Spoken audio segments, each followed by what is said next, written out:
And then other people will be here. We'll be here tomorrow, next week, and whatever. You can always call them and ask any particular site questions. Okay, don't forget to sign out. There's always one or two of you that forget to sign out. And we also have a pink evaluation form.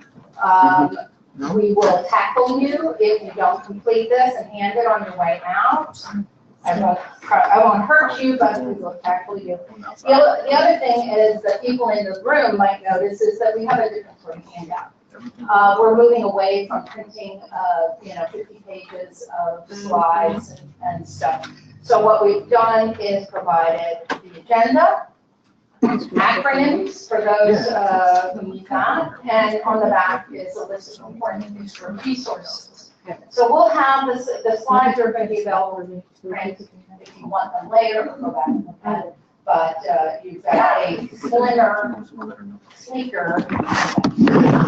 Yes.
Hello? Got it? We got it? Let's double check with Roger. He's ignoring you. Well, okay, we're hearing it. Oh, good. As I was saying to someone and my neighbor in the back, something always goes wrong. So that's fine. I'll do that. Don't worry about it. Here we go. Mr. Call, would you please come up and do your thing? This is all hot. I have the power. Yes, you do. Morning, everyone. Just wanted to mention a few words about the LSRPA. It's an organization which probably about 80% of the LSRPs in the state are a member of. So I'm going to go over a few slides real quick. Tessie kind of limited me to time, so if I run through these too quick, you can always go to our website, lsrpa.org, and get this information. Thanks to our sponsors, and we have dozens, if not more. As Tessie mentioned, they give us refreshments, they keep our organization moving. Otherwise, various fees and membership dues and whatnot would be pretty much through the roof. So these are our diamond and platinum and gold and silver sponsors. In order to get your license renewed, you have to get 36 continuing ed credits. I know a lot of you heard this before, but just a quick refresher, because I think about 475 or 400, give or take, LSRPs are due to renew this coming late spring. So if you don't have your credits, make sure you get them. You need 3 ethics, 10 regulatory, 14 technical, 9 discretionary, giving you 36 for every 3-year license period. Regarding ethics, the LSRPA hosts an ethics class, usually about 6 times a year, give or take, during each license renewal period, twice a year, usually in the spring and fall. We try and mix up geographic distribution of the classes. We also have one of the longest running, if not the longest running, ethics course for LSRPs. Just a public service reminder, carefully track your continuing ed credits through your cycle. The most common issue is timing. There was, I think, 3 LSRPs last go around that didn't get their all their credits, and it was a bit of a battle with the licensing board. So avoid that. Your renewals due 90 days before your expiration date.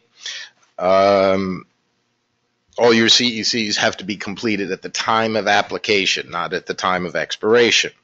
You have online options for regulatory technical, but generally not for ethics. Make sure also you pay your fees on time. We have a couple of upcoming events. There's actually 2 other classes that were recently added before this presentation went to press. February and March, fundamental contaminant chemistry in soil and groundwater up in the Meadowlands. March 7 and 8, new approaches in remediation to contaminated sediments. Both of those are, 13 technical credits. If you want to register, there's still time. Go to lsrpa.org, log in, and it's a fairly painless process. Recent initiatives, we have the member breakfast. Karen Barnes generally runs those from our organization. They're held again geographically distributed through the state. Usually about an hour, hour and a half. It's a good way to get a credit or 2, get a good breakfast. Monitoring wells, lost but not forgotten. There's a paper on our website that's fairly recent. We all know we tend to find or leave wells on the ground, so we want to get them out and don't just forget about them. There's also a couple of comment papers, historic fill white paper, as well as our comments on the non-random audit changes, the procedures in the licensing board. We also have extended our LSRPA sounding board, have offered it to ANJAC, which is the Association of New Jersey Environmental Commissioners. So if they have LSRP related questions, they have a resource to go to. A couple of tools we have to help folks out. Continuing ed tracking sheet, and I think all of us probably have our own form of this, but if you need a template, you can certainly go to our website and download it. We also have a dispute resolution where there's a couple dozen LSRPs that offer kind of like an arbitration or mediation role in disputes between LSRPs and RPs or adversarial parties. Sounding board, I was involved with this, kind of getting it up off the ground. Basically, it's a group of about a half dozen or so LSRP, non-LSRPs, an attorney, maybe 2. They will receive anonymously questions from LSRPs who just want verbal, non-written advice or sounding board just to bounce ideas off of. And they get probably about 2 or 3 a month, maybe a couple more. So it's a good resource for smaller shops out there that don't have a lot of LSRPs on staff and you need to bounce technical ideas back and forth. Our organization's also expanding out into social media a little bit more over the past year or 2, Facebook, LinkedIn, and Twitter. I personally refuse to use Facebook, but a lot of people do, so we have a presence there. LinkedIn is a good resource. You can just go to the website, ask to be invited, get an invitation or an acceptance to join the group. Lastly, we have several committees. I'd advise anyone who's in the organization, or if you're not, get in. Especially if you're an LSRP, get involved. I was just telling Jerry Hahn, I mean, going to the BIR meetings, for example, it is worth the price of admission. And coming to these events and meeting the folks that are looking at your submissions is always a good idea. So get in these committees, whatever your interest may be. We're always looking for new faces, new folks. And that's it. Go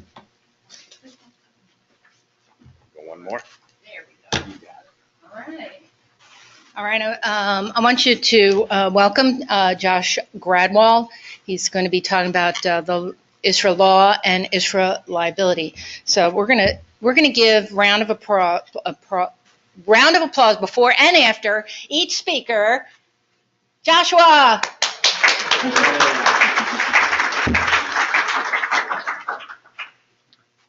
Thank you, Tessie. Just a little general background about me. I started with the DP in April of '89 as a case manager in the then ISRA program. A few years after being a case manager, I took a position as a supervisor in what eventually would become ISRA Initial Notice, supervising the group that would now start reviewing documents where historically all they had done was shepherd the old GIS and SES through the system and then got it over to the case management group where I had been. In 1993, after the adoption of ISRA, I was on the rule committee that helped write the first ISRA rules, as well as all the subsequent rules that were adopted every 5 years after those first rules were adopted in, I think it was 1997. I was also involved with the last round of the ISRA rule rewrite after ISRA was adopted, and we looked at conflicts with the ISRA rule with what ISRA was mandating be done with the LSRPs and site remediation changes to the Spill Act, et cetera. So enough of my general background. I've been involved with the ISRA program basically since the 80s. Little background on ISRA and ISRA. Ventron was a manufacturer up in Bergen County, New Jersey, that manufactured mercury in its process. They operated at the site from 1929 to 1974. In 1974, they ceased operations and sold the site to a developer who wanted to tear down the old manufacturing buildings and put up some warehouses. During the course of redevelopment, they started discovering that there was mercury contamination all over the place. Not only on site, where the little arrow's pointing, but also in Berries Creek, which abuts the site. There were miles of Berries Creek that was impacted. The DEP got involved with the on-site issues with the developer and was also trying to push for the remediation of Berries Creek, and we ended up going to court against Ventron and other former owners and operators. And ultimately, to summarize it all, the New Jersey Supreme Court ruled that Ventron and its predecessors, a company called Burke and Woodridge and Velsicol, were all responsible for the remediation of that mercury contamination that was impacting Berries Creek as well as the site itself. At that time, they were estimating there was 536,000 pounds of mercury in the soil and sediments on site and in Berries Creek.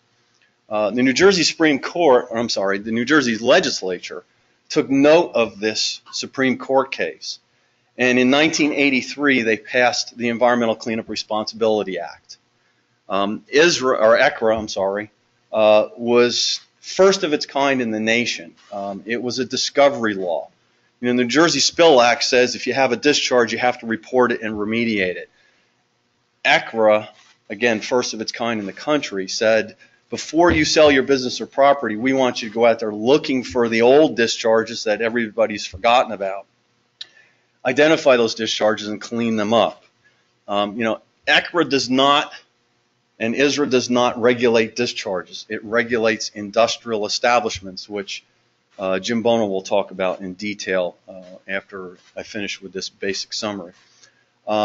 ISRA, again, first of its kind in the nation, put responsibility for the remediation on both the owner and operator without regard to fault. So it brought in all those old historic discharges that have been long forgotten about. The purpose of that new law was to identify and remediate contamination with private funds. The Supreme Court in the Ventron case, ruled that the state of New Jersey shouldn't be responsible for cleaning up this legacy of contamination left by old owners and operators. It was also for the early detection of environmental problems. At the time of what we always refer to as a triggering event, they want the environmental assessment to be done when money is still available, not years later like the Ventron case where the site was sold in '74 and it wasn't until '81 that the court decision ruled that Ventron was a party responsible for that cleanup. It was also designed to prevent abandonment of contaminated sites. We know that doesn't always happen. There's still a lot of publicly funded sites out there that have to be dealt with, but it was an attempt to ensure that the parties that were responsible for causing the contamination were also responsible for cleaning it up. Sounds kind of crazy, but it also encouraged proper environmental business practices. If you as a businessman knew you couldn't bury drums in the back 40 anymore because when you triggered ISRA, you were going to have to go find those buried drums. Hopefully it would prevent people from those practices of dumping stuff out the back door or burying waste in the back 40. And it was also, again, designed to protect buyers. No one anticipated the workload that this new law was going to create. In 1984, there were 460 filings made under the new ISRA program. DEP only had 6 case managers assigned to the ISRA program. So you can imagine the backlog that immediately started. We didn't have enough staff to deal with the number of filings that were being made. By 1988, there was 1,389 filings made under the ISRA program. We had, a larger staff at that time, but still, we couldn't keep up with the constant turnover of new cases coming in and old cases not getting out. Complaints started rolling in down the street, and in 1993, the New Jersey legislature amended ISRA to ISRA, the Industrial Site Recovery Act. Just as an example, the ISRA law was written more like regulations, whereas the ISRA law was only 8 sections long and covered about 5 1/4 pages of text. ISRA was 22 sections long and was 29 pages in text. I mean, it really, in a way, pigeonholed the DEP. This is what we want you to do to implement this new law. In the preamble to the new law, it identified it was to promote certainty, reduce redundancy through the creation of alternate compliance options that had not been available under ISRA, and it also privatized certain aspects of the law. ISRA, like ISRA, still placed responsibility on both the owner and operator without regard to fault. So that old historic fill that everybody, I didn't put that there, that predates my ownership operation. ISRA says it doesn't matter, you need to identify it and address it. The old underground storage tank that everybody forgot about that gets identified on Sanborn maps or something. Again, it doesn't matter. The law says without regard to fault, needs to be identified and addressed.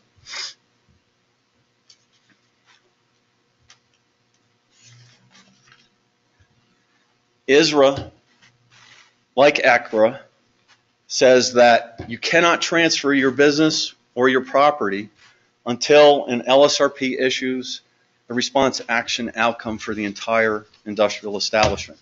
That includes contamination that has migrated from the site. There's been multiple court cases where that's been confirmed that the owners and operators are responsible for the contamination migrating from the property, not just the property itself. Property or business can also be sold when a LSRP certifies a remedial action work plan. Under the old paradigm, the DEP had to approve the remedial action work plan. Now under the LSRP program, you guys certify the remedial action work plan and you establish a remediation funding source equal to that cost to do that cleanup. ISRA, like ISRA, says a property can be sold before a response action outcome is issued or before a remedial action work plan is issued by signing what's called a remediation certification and also establishing a remediation funding source. That was going to give you more discussions on remediation certifications and RFSs later today or this morning, so I won't go into the detail on that. I'm just emphasizing that ISRA and ISRA both said you can't do your transfer until you have one of these 3 documents. And ISRA, which created the alternate compliance options, also allows for a transfer to occur after the DEP has issued an authorization letter. I'll cover these in more detail after Jim has a time to talk about what triggering events, et cetera, occur. But again, you can't do your transfer until the DEP issues that authorization letter, and we'll get into that in more detail later this morning. With the adoption of SARA and the LSRP program, the department took the position that some of the alternate compliance options were no longer applicable. They've therefore been removed from the regulations. And I will touch base on that in summary when I discuss the alternate compliance options that are still available pursuant to the Industrial Site Recovery Act. Our next speaker is going to be Mr. Jim Bono, who knows more about ISRA than anybody else left in the building. And let's give a round of applause for Mr. Jim.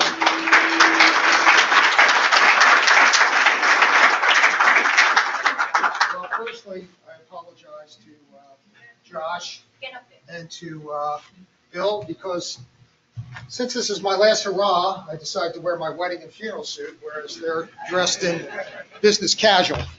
So my apologies. Some fun facts about me.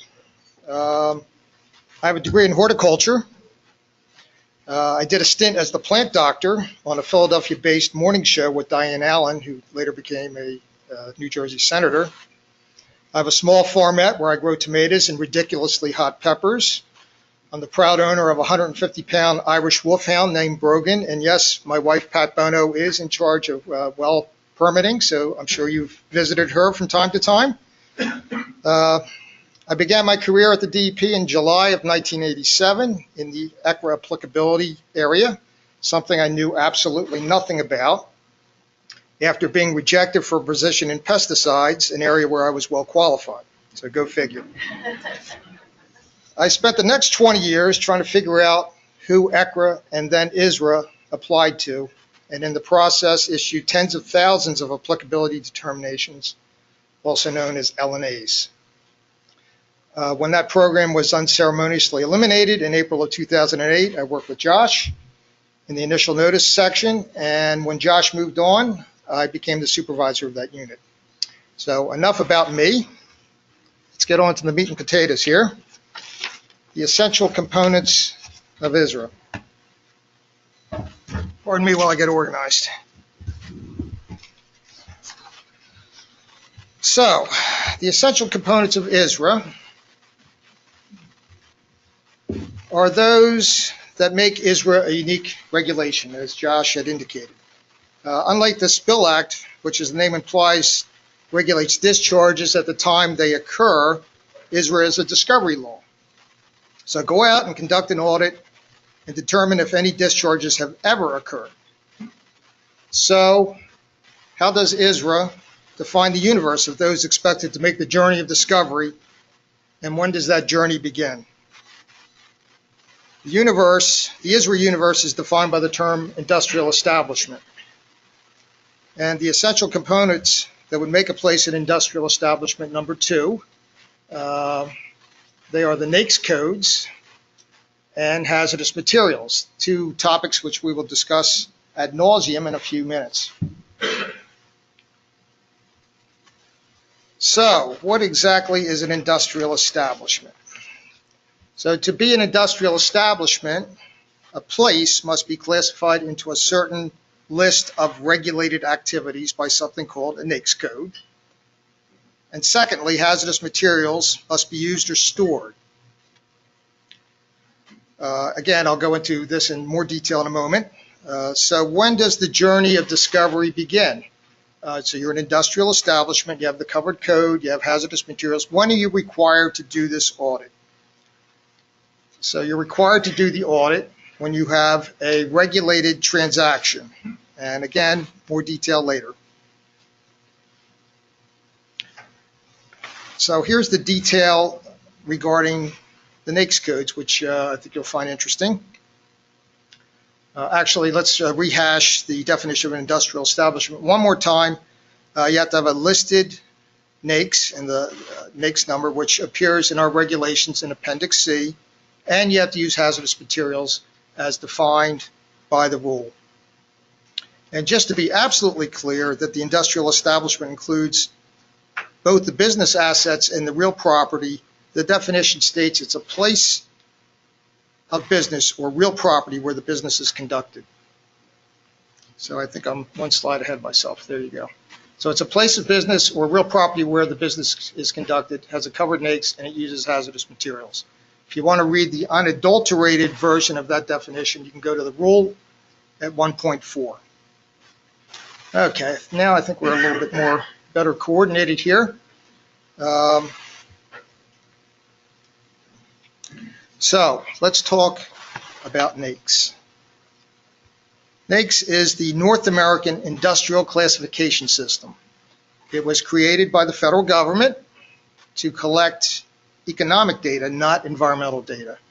So if you're listening to the radio and you hear a report that a certain sector of the economy is up by 10%, the farm sector this quarter is up by 10%, however, manufacturing is down 20%, the NAICS manual facilitated the collection of that information.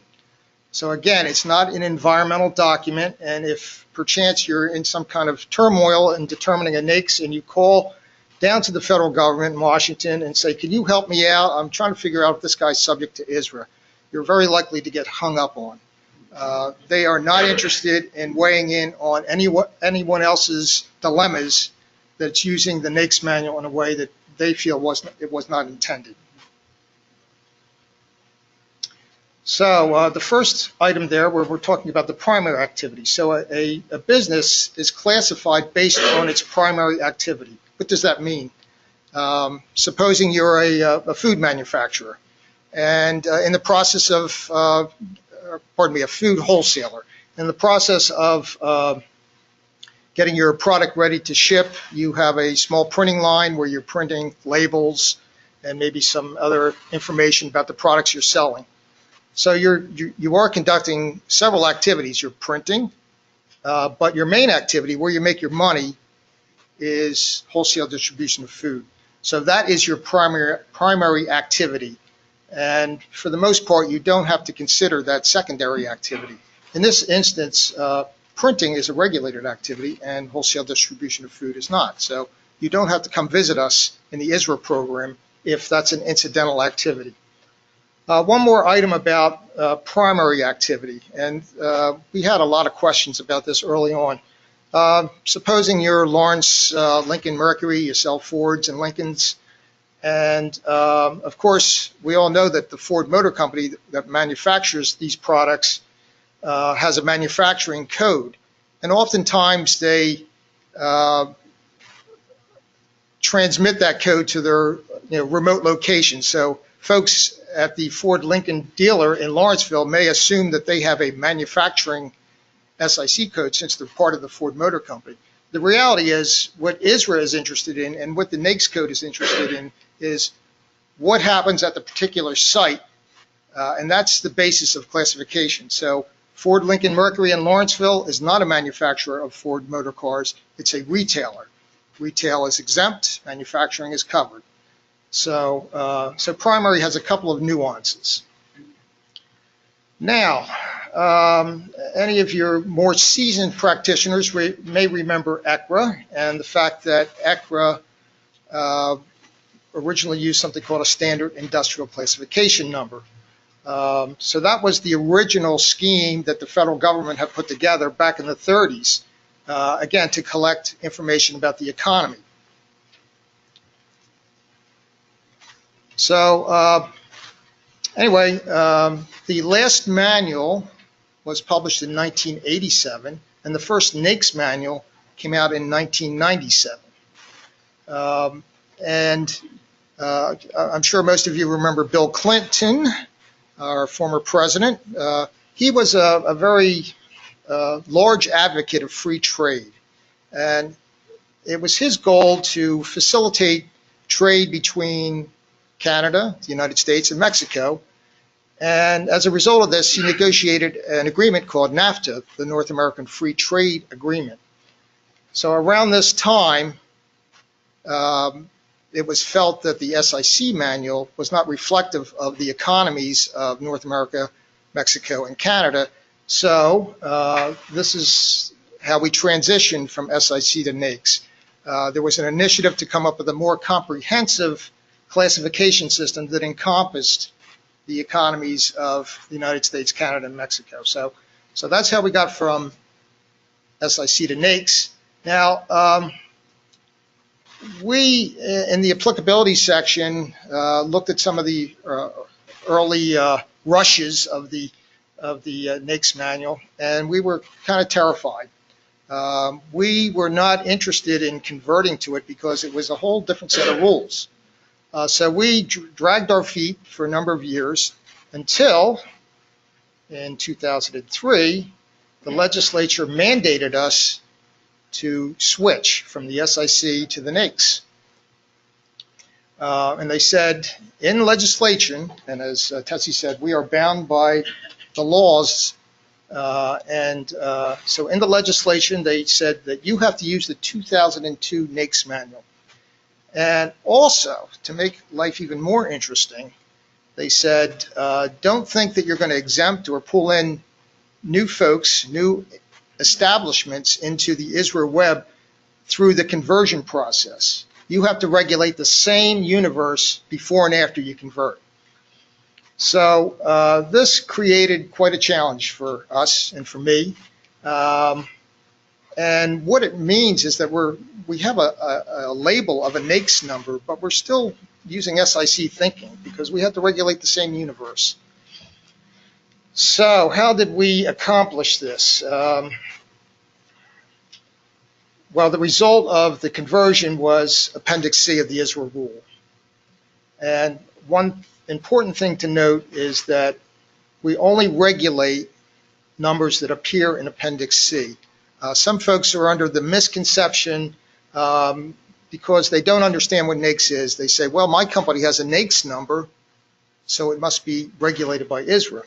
There are only certain NAICS numbers that were selected to go into Appendix C in accordance with the conversion process, and only those are regulated by ISRA. So if you have a NAICS number that corresponds to food distribution, as I said, that number is not in Appendix C. It's not regulated. There's nothing you have to do for ISRA. Now, as I said, the conversion process was messy. And it was messy in this regard. In SIC, you may have had a couple of activities that were grouped together. Through the conversion process, they could have been recombined into a NAICS number, whereas some of the activities might fall into a regulated NAICS number, and now some might be combined with a NAICS that is, for the most part, unregulated. So this is an example of a situation where this happened. So let's look at this table, and hopefully after I explain this, you'll have a clearer idea of what I'm trying to say. This is an actual page from Appendix C. The first column is the NAICS code. The second column is the NAICS description, so that number corresponds to clay and ceramic and refractory minerals mining. And then there's this exception or limitation. Now, I look at the exception or limitation column as that which makes NAICS equivalent to SIC for the purposes of ISRA. Under SIC, this item in the exceptions or limitations column is regulated. It falls into a regulated NAICS code as part of manufacturing. But under NAICS, when they did the conversion, they dumped this activity in with a previously unregulated activity, clay and ceramic refractory minerals mining. So now we have mixed together in the same code regulated activity and unregulated activity. So our solution here was to list the code that potentially is regulated by ISRA, the 212325, but only limit the applicability of ISRA to that part which was previously in a regulated SIC number. So hopefully that makes sense to you. Now, in the case of utilities, we took kind of a similar but different approach. Utilities, for the most part, is a regulated activity. Again, when they did the conversion from SIC to NAICS, they dumped in things that were previously unregulated under ISRA and ISRA, and we had to take them out of that regulated category. So here you'll see that utilities is in, except for irrigation systems, sewage systems, hydroelectric power. So these things were accepted out from a category that was otherwise subject to ISRA. The last example we have is a situation where there was more or less a one-to-one correspondence between the SIC number and the NAICS number. So there, the descriptor in exceptions and limitations is no exceptions or limitations. Everything in the petroleum and coal products manufacturing category is subject to ISRA. So limited to, except, no exceptions or limitations. These are the things you should key in on. Now finally, the last point to bring up about our Appendix C here is we try to simplify things a little bit, believe it or not.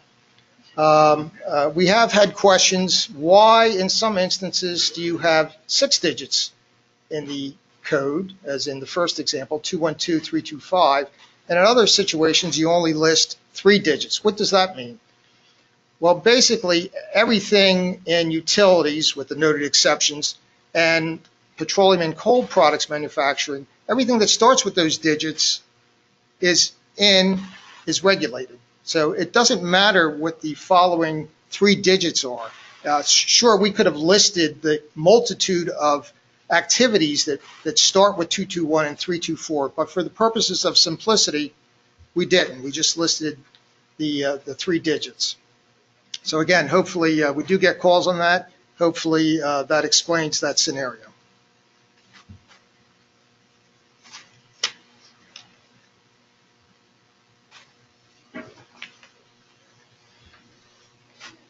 Okay, so now we have a general sense of what NAICS is all about and how Appendix C is supposed to work.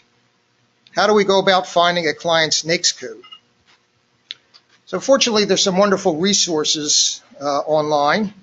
We have the NAICS manual, which is listed at the census.gov site. And by the way, if you happen to Google NAICS, you will find a multitude of search engines and devices and companies that are trying to sell something. Some of them may be good, some of them may not be so good. I would suggest you focus in on the official site, the census.gov site. Two things that you're going to find when you look at the home page of the NAICS manual. Firstly, you're going to find reference files at the bottom left corner. And these are useful for the purposes of learning some background information. You can read the actual text of the manual by clicking on the appropriate year that you're interested in. And you can also look at something called a concordance, which I had to Google this morning to make sure I was pronouncing properly.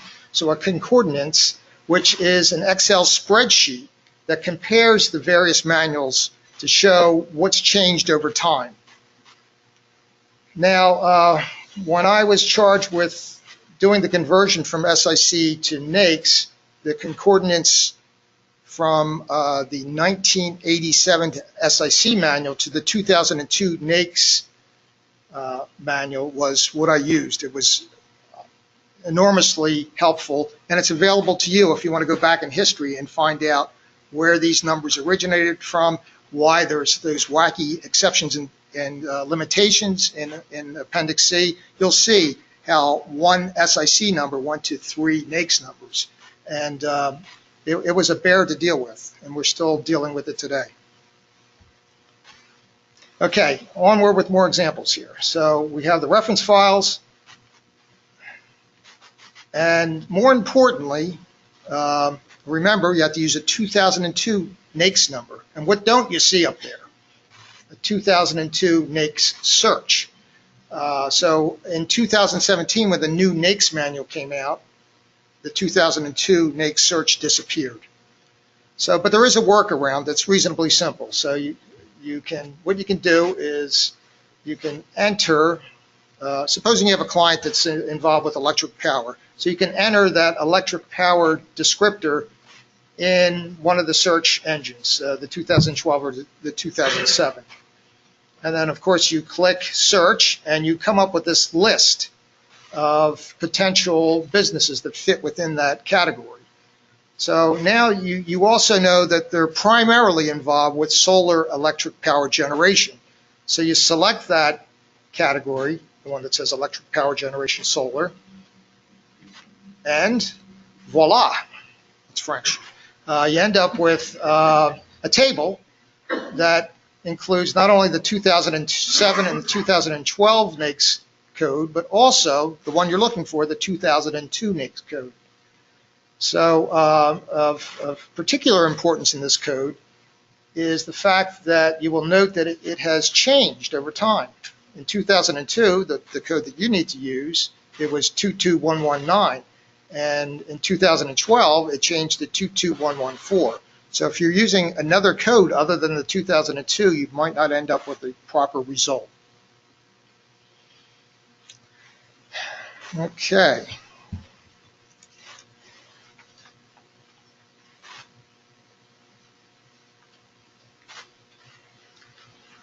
So I had an interesting thought this morning before we move from NAICS.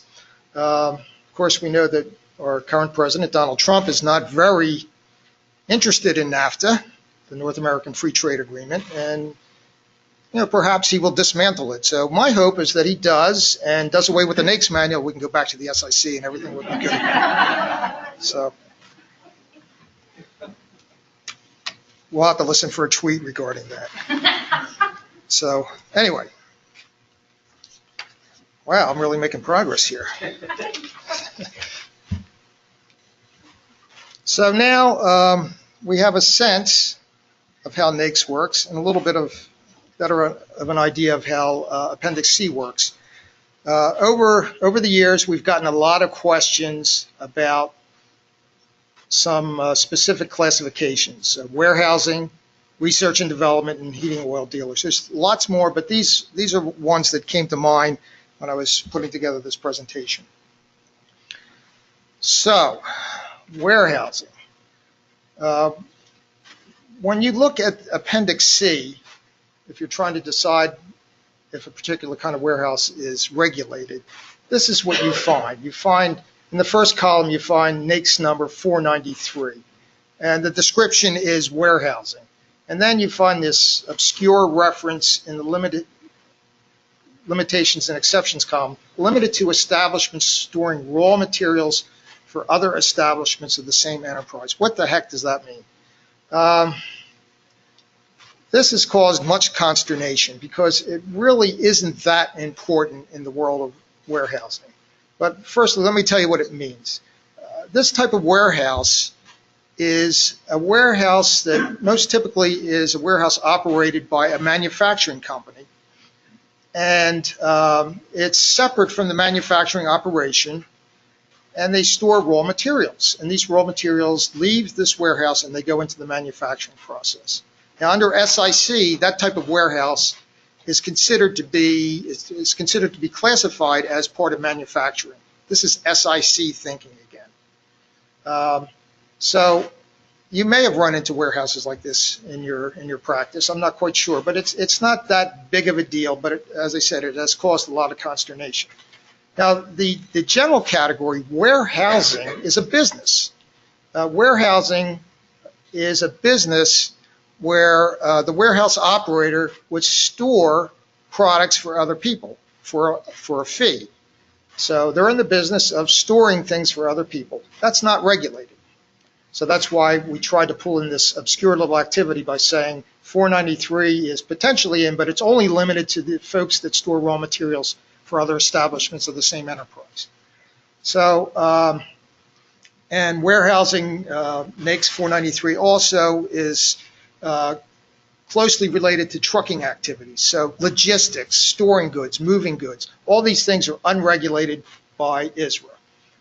Now, the kinds of warehouses that you're more likely to run into are warehouses that store products for wholesale distribution.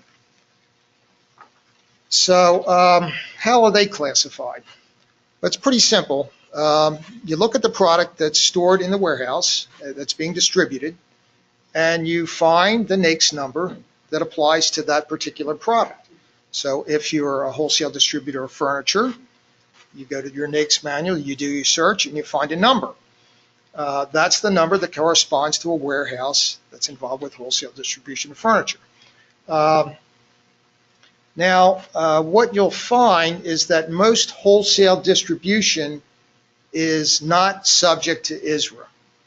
And for many years, a lot of folks out there kind of made an assumption that there was a finished goods warehouse exemption, that we had created an exemption for finished goods warehouses, and therefore all warehouses that store finished goods are exempt. That's not the case.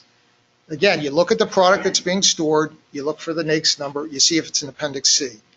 So when does this not apply? If you're storing chemical products, paints, pharmaceuticals, look up the NAICS number for those products, the wholesale distribution, and you'll find out that they are regulated. So for the most part, it is true.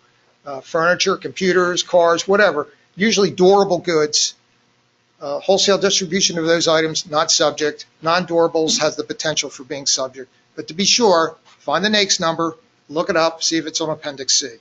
So hopefully that demystifies the warehouse situation, Kathy. Okay. Okay.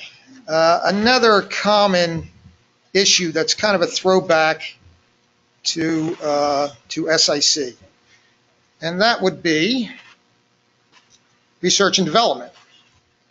Research and development is a fairly big deal in New Jersey.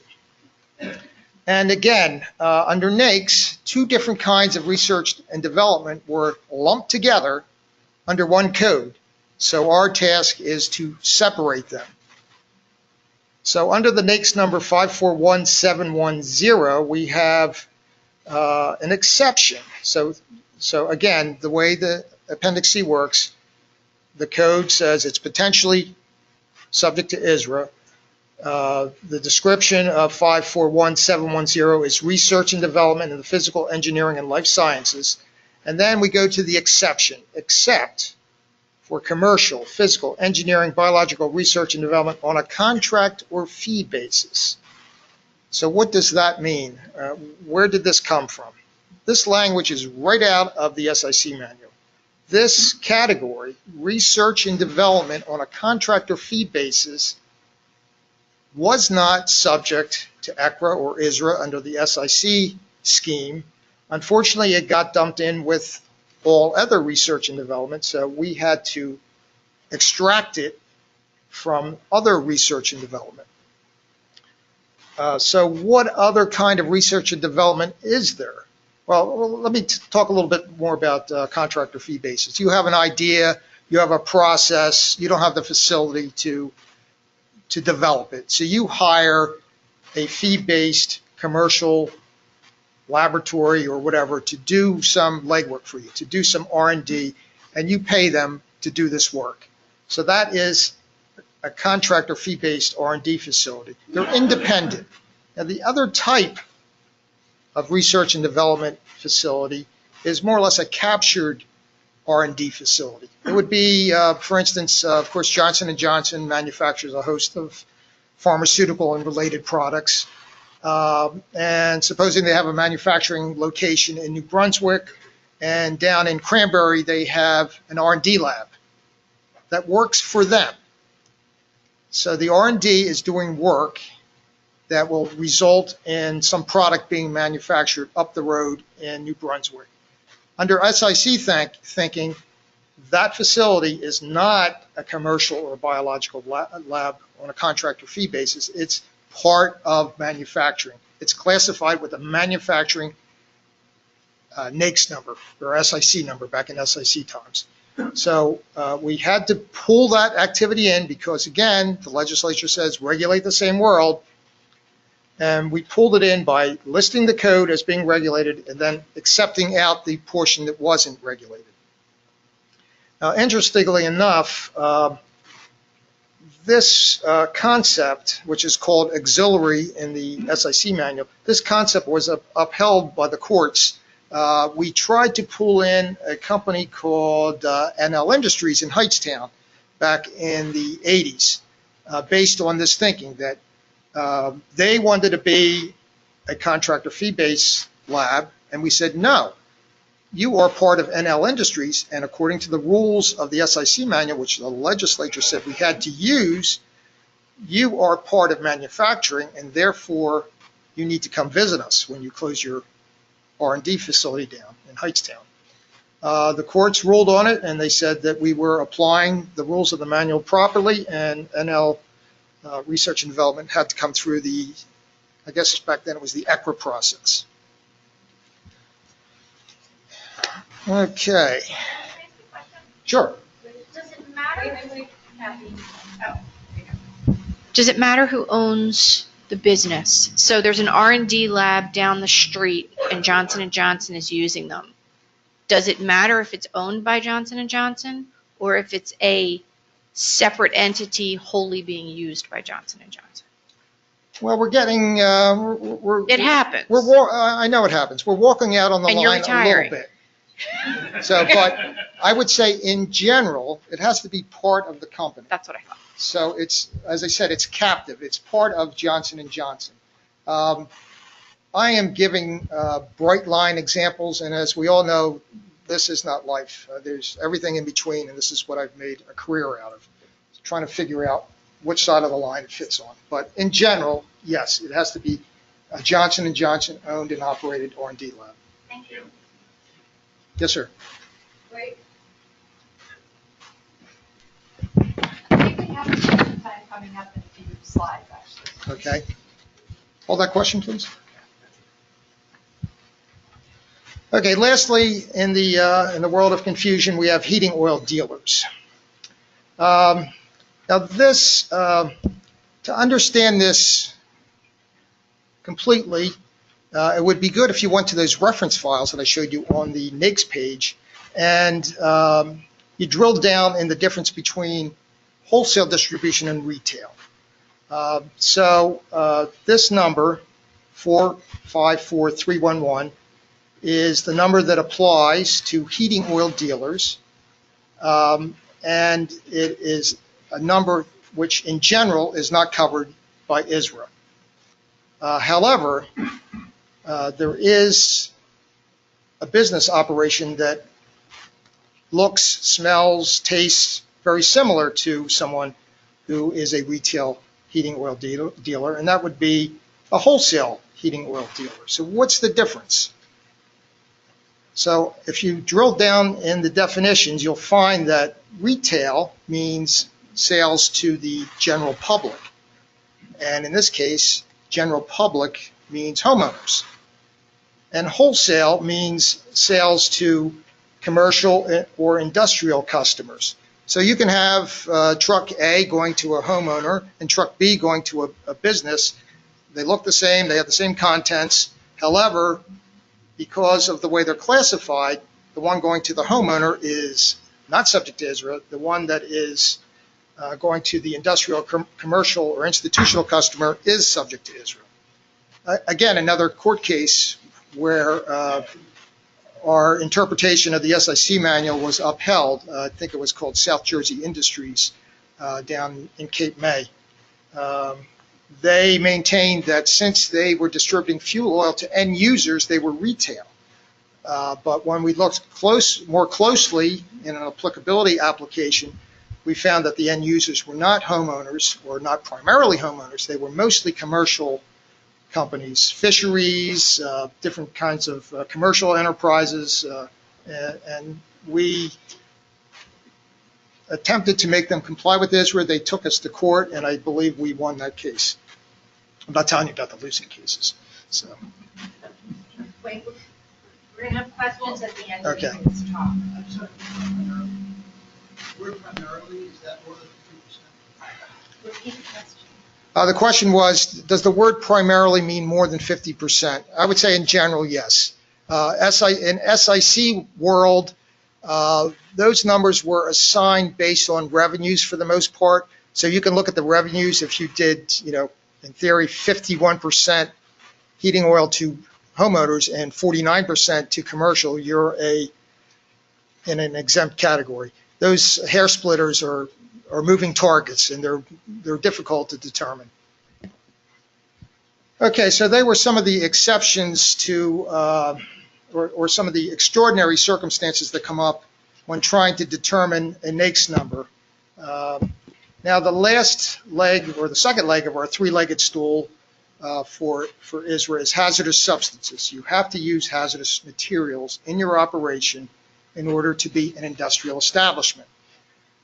So you have to have the number, you have to have hazardous materials. An important thing to note here, if you don't have any hazardous materials, you are not subject to ISRA. So, and if you don't have a covered NAICS number, but have lots of hazardous materials, you're not subject to ISRA. So gas stations, auto body, auto repair, all these things have copious amounts of hazardous materials. However, they fall in an unregulated NAICS number, so they're not covered. The list of hazardous materials you can find at that enormous link at the bottom of the page. It does work. We checked it out. And, of course, ISRA refers to the Spill Act, and then the Spill Act refers to 3 or 4 different other sites within the Spill Act. But this is the consolidated definition of what a hazardous material is. It's a petroleum or petroleum product, dust of certain metals, and all substances listed on Appendix A. And that link at the bottom is where you can find Appendix A. But don't forget petroleum and petroleum products, because they're not on Appendix A. So look at the whole definition when trying to decide if something is hazardous. Okay, so now we know all about NAICS, we know about hazardous materials. So now we've decided that our client is an industrial establishment. What do we need to look at in the process of conducting the audit? So for owner-occupied properties, you have to, or, don't let me forget that, or properties leased to a single tenant, the industrial establishment includes all lots and blocks of which the business operates, and any contiguous lots and blocks which are vacant land. And contiguous here means touching. Another court case. Early on, we were very ambitious, and we thought contiguous meant anything in the neighborhood. We tried to pull in a warehouse that was across the street from a main facility in Harrison, New Jersey, Campbell Foundry. So Campbell operated on one side of the street. Across the street and behind another building, there was this old warehouse where they stored unused equipment. They were trying to sell that, or I forget the exact situation. I think they were ceasing operations on that warehouse, or perhaps they were selling it.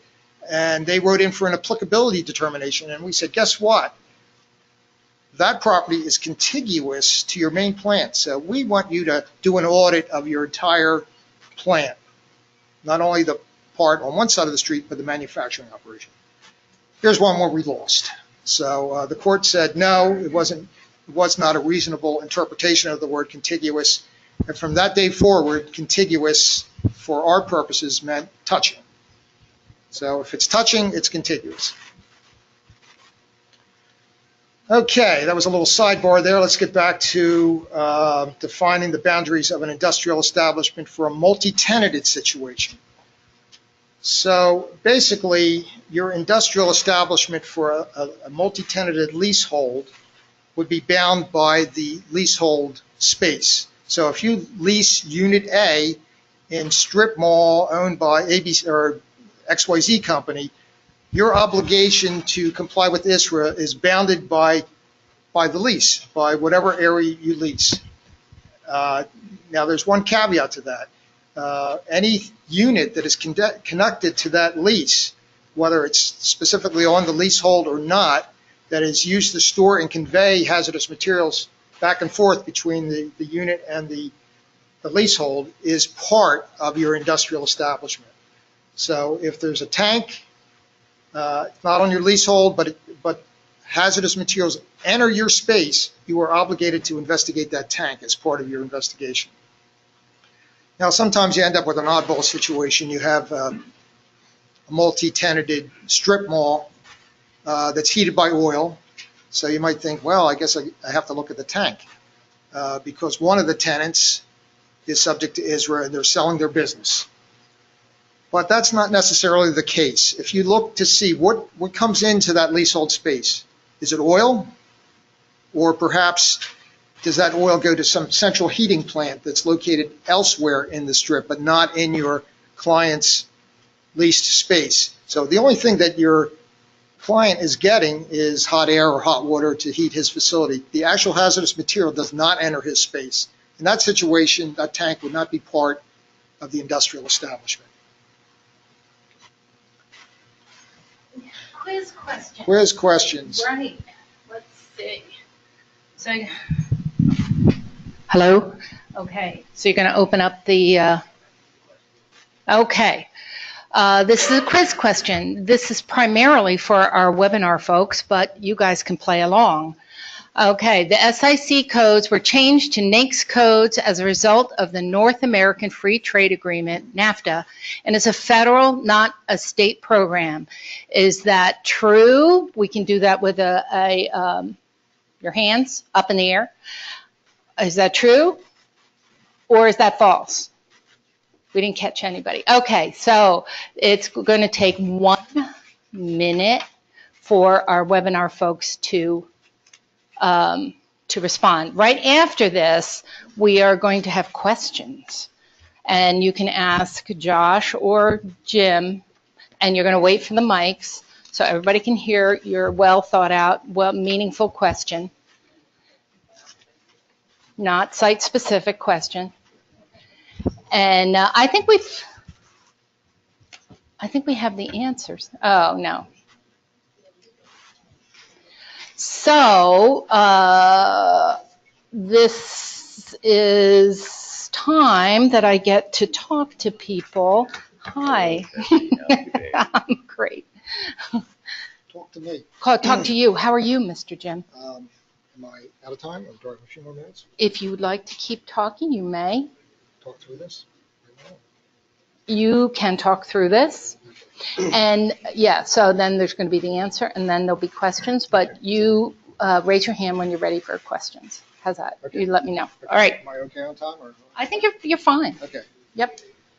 Okay, so we're going to continue. I have one more section which I'm going to kind of skim over because for the most part it's not your world. And that has to do with ISRA regulated transactions. And I say it's not your world because it's really the domain of environmental attorneys, corporate attorneys who might be a part of a company that's undergoing a transaction. But just to make you familiar with some concepts. So can I move on with the slides also? Or is that I think so. Look Okay. there. Okay. So the statute and regulations divide these up into 3 categories: change of ownership, closing operations, and transferring of operations. Yeah, just keep going. I guess questions are Okay. later. Certainly the first category is something that I think you're all well qualified to weigh in on ISRA applicability: the sale of a business or any of the real property of a business. So if you do an assessment, you figure out that it has a covered NAICS, it has hazardous materials, and they're selling the property, that's easy enough. I don't think I would feel that I was walking out on the tightrope trying to determine ISRA applicability. Everything else is kind of your call, but in other talks that I've given, the feeling is that the LSRPs really are not necessarily in their best area of expertise trying to determine ISRA applicability. Now, the legislature, when they created ISRA, they threw out a huge net. They were very much interested in having sites come in when money was on the table, and so they didn't limit the net to just plain ordinary sales of property or sales of businesses by simple single owners or proprietors or whatever. They went into the whole business world. They said partnerships potentially are subject, especially when the general partnership interest is being sold, because the general partner has unlimited liability for the partnership. So there's money there. If they're selling, come visit us in ISRA. Again, another partnership situation which could affect the assets that are available.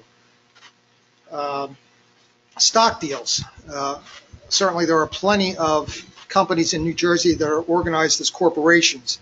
So transactions that result in mergers or transactions that result in changing of the control by virtue of a transfer of stock are potentially subject to ISRA. Again, I don't know if you want to delve into these things. Here's another reasonably simple category, closing operations or cessation of operations. Cessation means the reduction by 90% of the output, the total output of the business.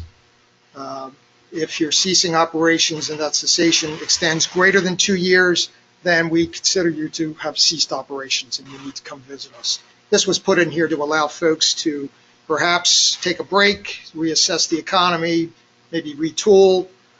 So we allow them to shut down, but if that shutdown extends greater than 2 years, they need to come visit us. Chapter 7 bankruptcy, we're not kind to folks who are down on their luck. So if they're declaring bankruptcy, especially Chapter 7 or sometimes Chapter 11, they need to come visit us. And Chapter 7 bankruptcy is somewhat controversial, and we don't capture all of those all of the time. But Josh, I think Josh has a few things he could say about Chapter 7 in our history here in the department.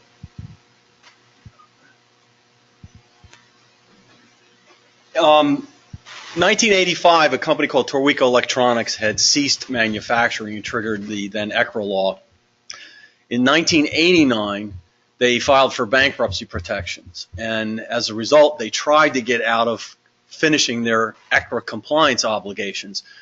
We went to court fighting that, and ultimately the decision was that bankruptcy is not a debt. Compliance with ISRA, now ISRA, is not a debt that can be discharged through bankruptcy. Torrico appealed that decision. Eventually, it made its way up to what's called the Third Circuit Courts, which is one level below the U.S. Supreme Court, which upheld the decision of the lower courts that declaring bankruptcy does not release you of your obligations to comply with environmental laws in various states, including the ISRA law and now ISRA law. The U.S. Supreme Court refused to hear the case, so basically it was a Supreme Court decision that says you can't declare bankruptcy and get out of compliance with the environmental laws. We take the position that means that if a facility triggers ISRA through bankruptcy filing, that the trustee needs to manage that business as if it's his own and comply with ISRA first before they start distributing any assets to creditors. Doesn't always happen, but that's what we like to see happen so that the state of New Jersey doesn't get stuck with paying for the investigation and cleanup of a site. Well, thank you, Josh. The last category is that's considered to be a closing of operations is a change in NAICS number. Supposing you manufacture widgets in your factory in Trenton and you decide that it's a lot cheaper to buy those widgets in China, so you shut down your production line and you start importing the widgets from China, we would consider that to be a change of NAICS number from a manufacturing number, which is regulated, to a wholesale distribution number, which is likely to be unregulated. And we would say, come see us in the ISRA program, because that is considered to be a cessation or closing of operations. What happened? I did. I'm so sorry. Like 3 more. Yeah, 3 more. 3 more. Ta-da. Look at you. There we go. I have a fat thumb. All right, transactions not subject to ISRA. This is where I spent most of my career here trying to figure out what these things really mean. Transfer of stock and assets among corporations. This is a corporate exemption. Again, probably not something you want to do. Indirect owner transactions, very complex analysis where the transaction is happening one or more levels in ownership above the actual New Jersey industrial establishment. Are those assets that are 3 or 4 tiers up available to remediate the New Jersey site? So these are things that we consider. Intra-family transfers, something that you can probably handle.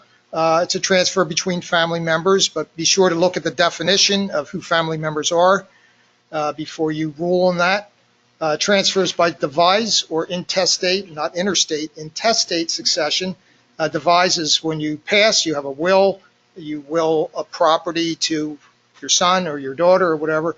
Those types of transactions are not subject. Intestate succession are the rules that the state has devised to, pardon me, I shouldn't use that word, has come up with to handle situations where folks die without a will. So if I were to pass, all my property by intestate succession goes to my wife, et cetera, et cetera. So those types of transactions are not subject. The granting or terminating of an easement, also not subject. The gray area, which is for the most part on my head, of ISRA applicability. These are the rules that were in place, the guidance that were part of the rules, where you can determine, you can find the tests that you would use to determine if something was not subject. So there was a test for indirect owner transactions. There's a test for corporate reorganizations, and there's a test for controlling interest. So if you're brave enough, you can go to this long link and you can look at the test and you can try to determine whether or not your client fits into this exception, this non-applicable transaction by virtue of meeting one of these tests. Another question, how exciting. All right. You can tell that these are surprising me as much as they are you. Okay, so the webinar folks and people here, if you can answer this.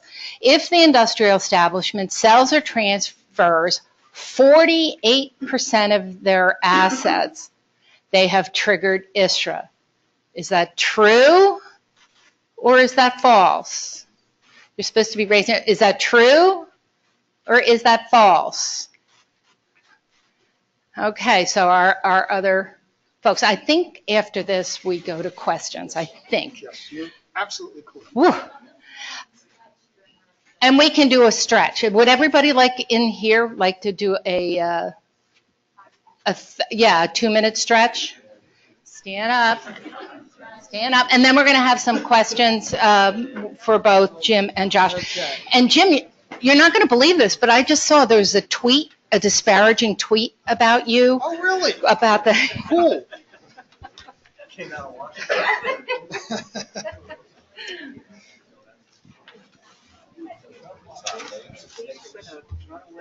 I'm not running away. Oh, hi, Roxanne. Oh, my goodness. Face on the name. Okay. Yes. No, in a month. It was supposed to be in 2 days. We don't really have time. I don't care. My pleasure. It is what it is. I can't. Well,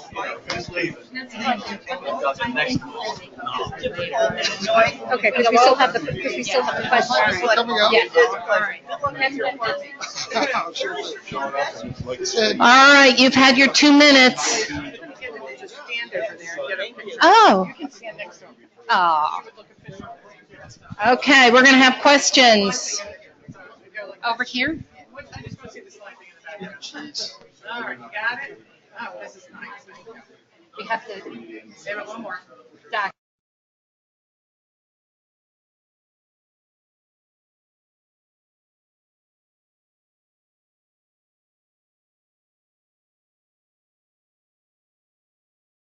To either Josh or Jim right now. Anybody? Somebody in the back.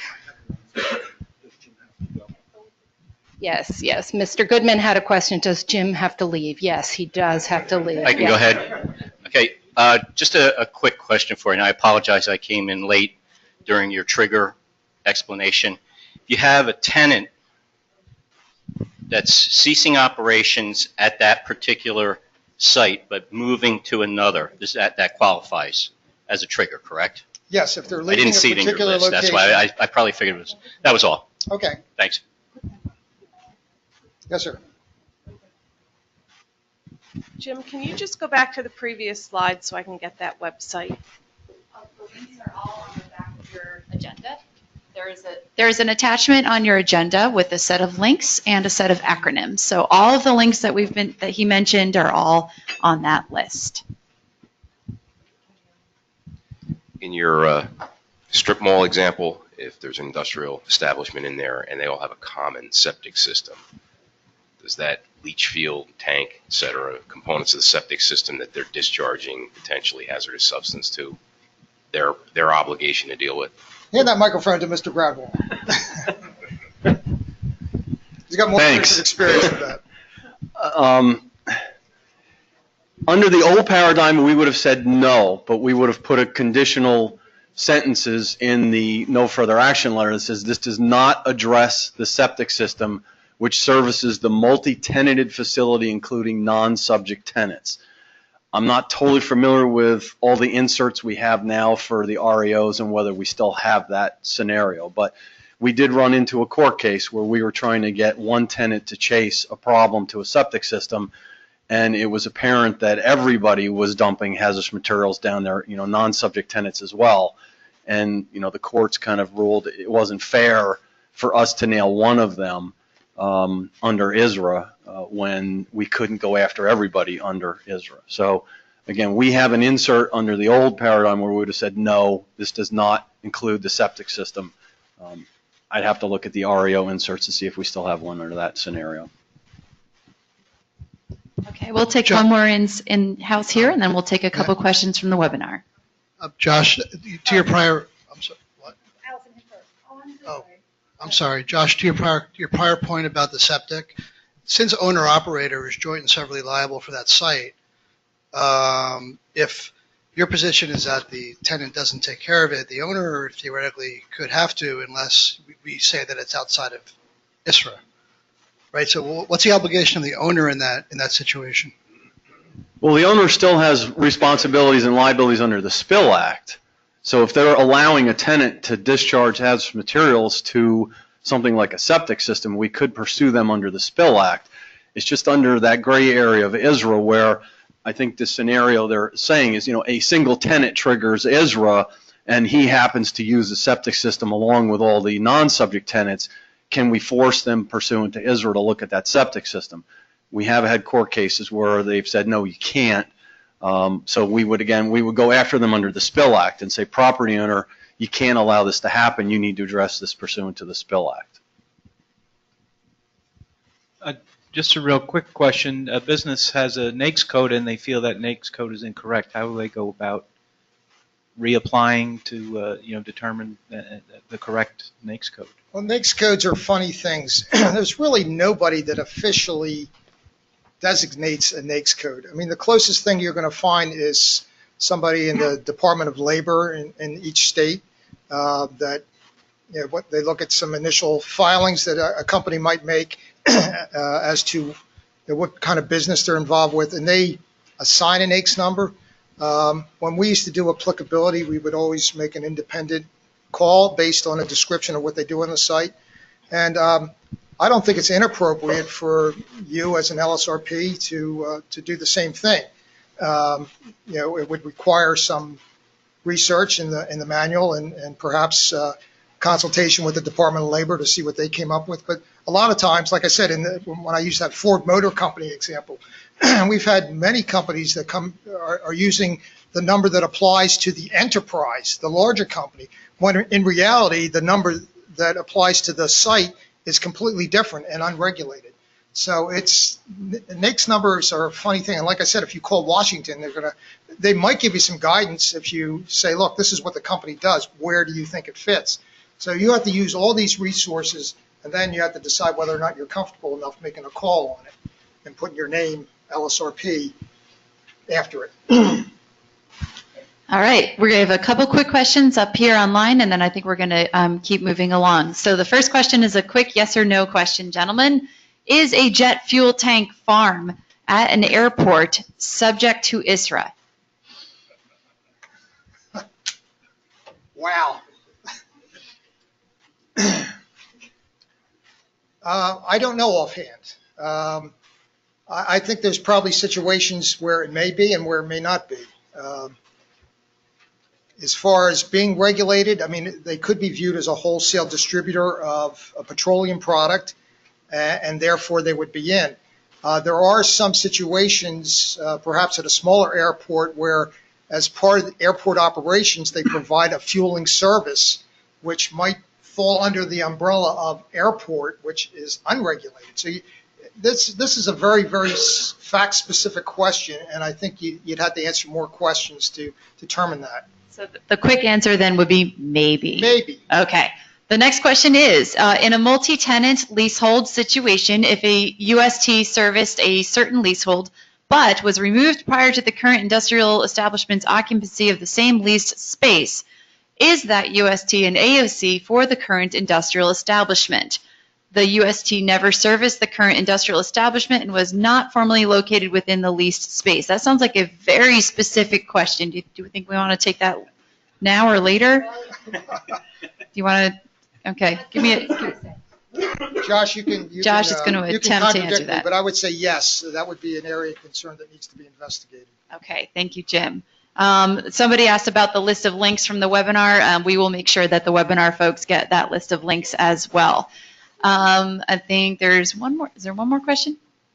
For boundaries of industrial establishment of owner-occupied or single-tenant parcels, are the contiguous vacant parcels limited by ownership, or is any vacant parcel regulated regardless of ownership? I'm not quite sure I understand the question. I think my first take on it would be that the vacant contiguous land has to be owned by the operating establishment that it's contiguous to. So, I mean, certainly we don't regulate vacant property that has nothing in common with the business that's next door. So I'm not quite sure if that answers the question, but that would be my first take on it. I know we've had this kind of scenario come up where the same entity owns the vacant land, but he's always owned it as a different business entity. So, Jim owns the property on which the industrial establishment is operating, but he also owns the vacant land next door, but as, XYZ company. As long as it's always been owned by a separate entity, we've allowed that to be carved out. But if he carved it out subsequent to ISRA being adopted, then we say, no, it should have been subject before you transferred it to your other operating entity. So it can be a yes and can be a no.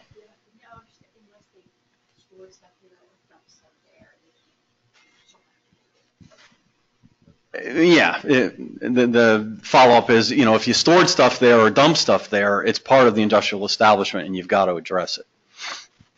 Okay, we're gonna keep going. We don't want to fall behind. So we're going to give Mr. Bono a round of applause.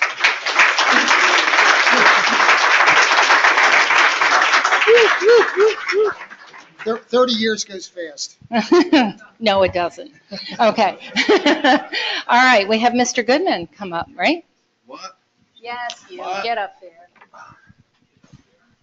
So here we have a progression. Josh was the original ISRA guru, followed by me, and now Mr. Goodman is taking over the helm. The future. I don't know if you heard, my first question was, does Jim have to go? Don't go, Jim. Okay, hello everybody. My name is Bill Goodman. I am the face behind the voice on the phone that you probably have talked to. I think they could have come up with a better face. Anyway, I've been with the department about 15 years. Up until 2012, Sarah, right, LSRP program. I worked for Josh as an ISRA case manager. Since then, I worked for Jim. I am the processor of general information notices. I create the computer pages that you folks use. I also process initial RFS for Atwood. We'll be talking about RFS in a few minutes. And my little segment here, I'm going to focus really on the initial submissions for ISRA. I'm going to concentrate on the general information notice. I'll touch on a couple other things as well. We'll see how it goes. Okay, Ant.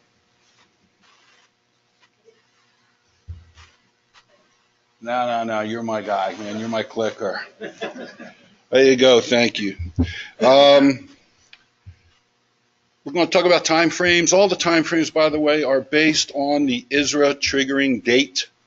Whenever that date was put out there, signed agreement of a sale, closing of operations, and we'll talk a little bit about that.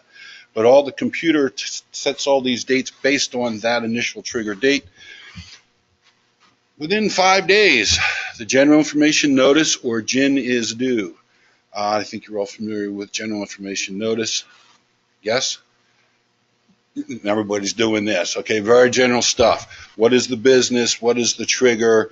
When is this happening? Right? Okay, Ant. There you go. Click. You want me to just say click? I like saying okay, Ant. Okay. Within the first 45 days, again, of that trigger date, the responsible party is required to obtain the services of an LSRP, and the LSRP is required to tell us that they have been retained to the case. Click. Okay, within 45 days after that, the LSRP has to file the annual remediation fee form, or ARF. Okay, the total window here is 90 days. When we set up the computer systems and the tracking systems, we actually give you the 90 days, right? Trigger date plus 5 GIN, plus 45 for retention, plus 45 for ARF. Total of 90 days. Click. Okay, the next submissions would be the first environmental submissions. Preliminary assessment, site investigation. Within that first year, we expect PASI on the form, case inventory document, that's it for those folks who maybe don't recognize SCID, and then either the RAO closing the case or an initial receptor evaluation, because the case is going to continue. Click. I'm having more fun saying click than anything else here.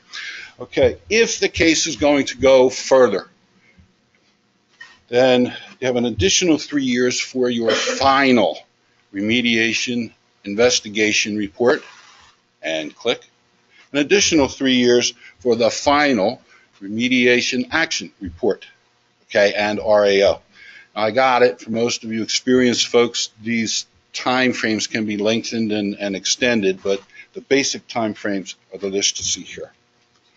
The other thing I wanted to point out is that you can always verify these time frames. They're all documented in activity tracking and data monitor. Okay, yeah. Okay, what do you do for a general information notice? Most of you are very familiar with the old paper form. It still exists. However, back in October, the department started a new e-GIN service, if you will, a portal service. Positives on the new GIN service. By the way, it works very well. Positives are there's no mail lag time. I mean, you know it, again, for those of you who have actually sent the document in, fill out the GIN, put it in the mail, goes through the system, goes through our system. It might not hit my desk for 7 days. If you do it electronically on the portal service, you can have your case number within a few minutes.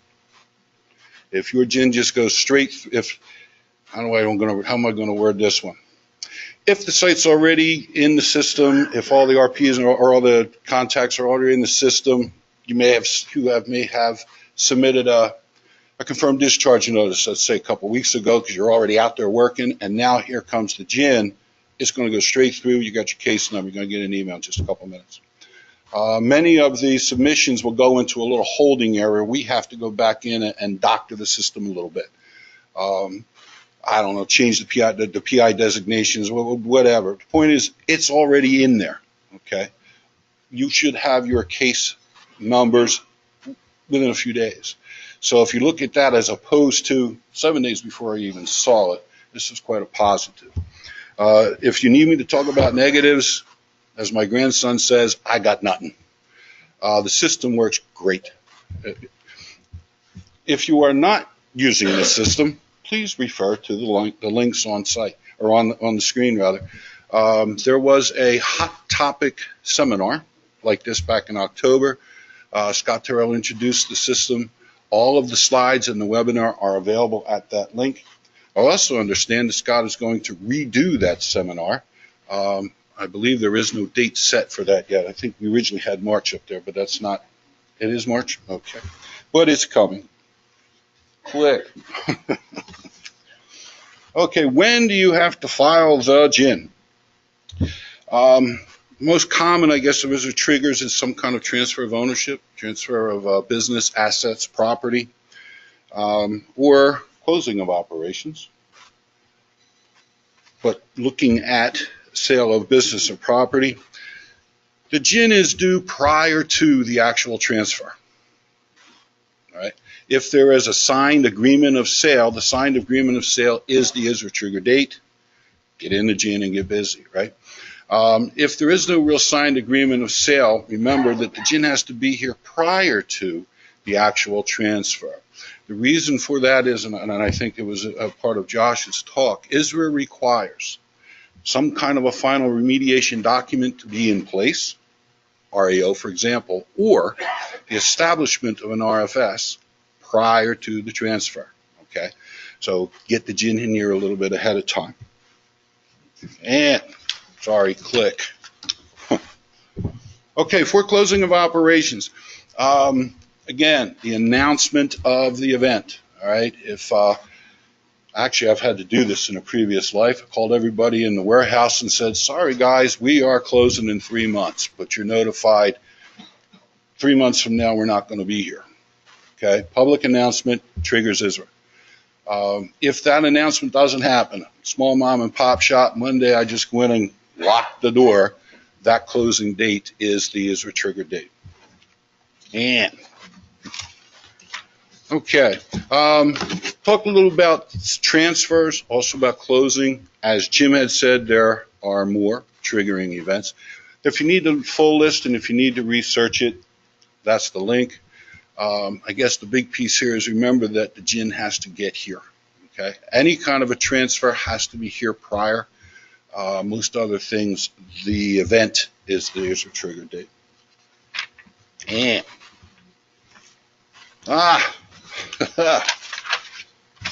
when Tessie handed me the slides, I said, you know what, we need to add one. As I said, I'm going to focus on GIN. It's what I've been doing for the last 5 or 6 years. The general information notice creates more than just your case and give you a case number. The general information notice sets up the computer for everything that we and you are going to do. If that first information is not accurate, we're going to have delays. I am going to be calling you, how you doing, Neil? And saying, oh, wait a minute, no, wait, I need some information, I need more here. Well, what is this, what is that? Avoid the delays. Don't commit some of the more common mistakes. Right? Okay, number one, the case name is the business name. The business triggers ISRA. Your case name is the business name. It is not 123 Main Street site. No, it is not. Goodman LLC Properties site. No. Bills Printing triggered ISRA. Bills Printing is your case name.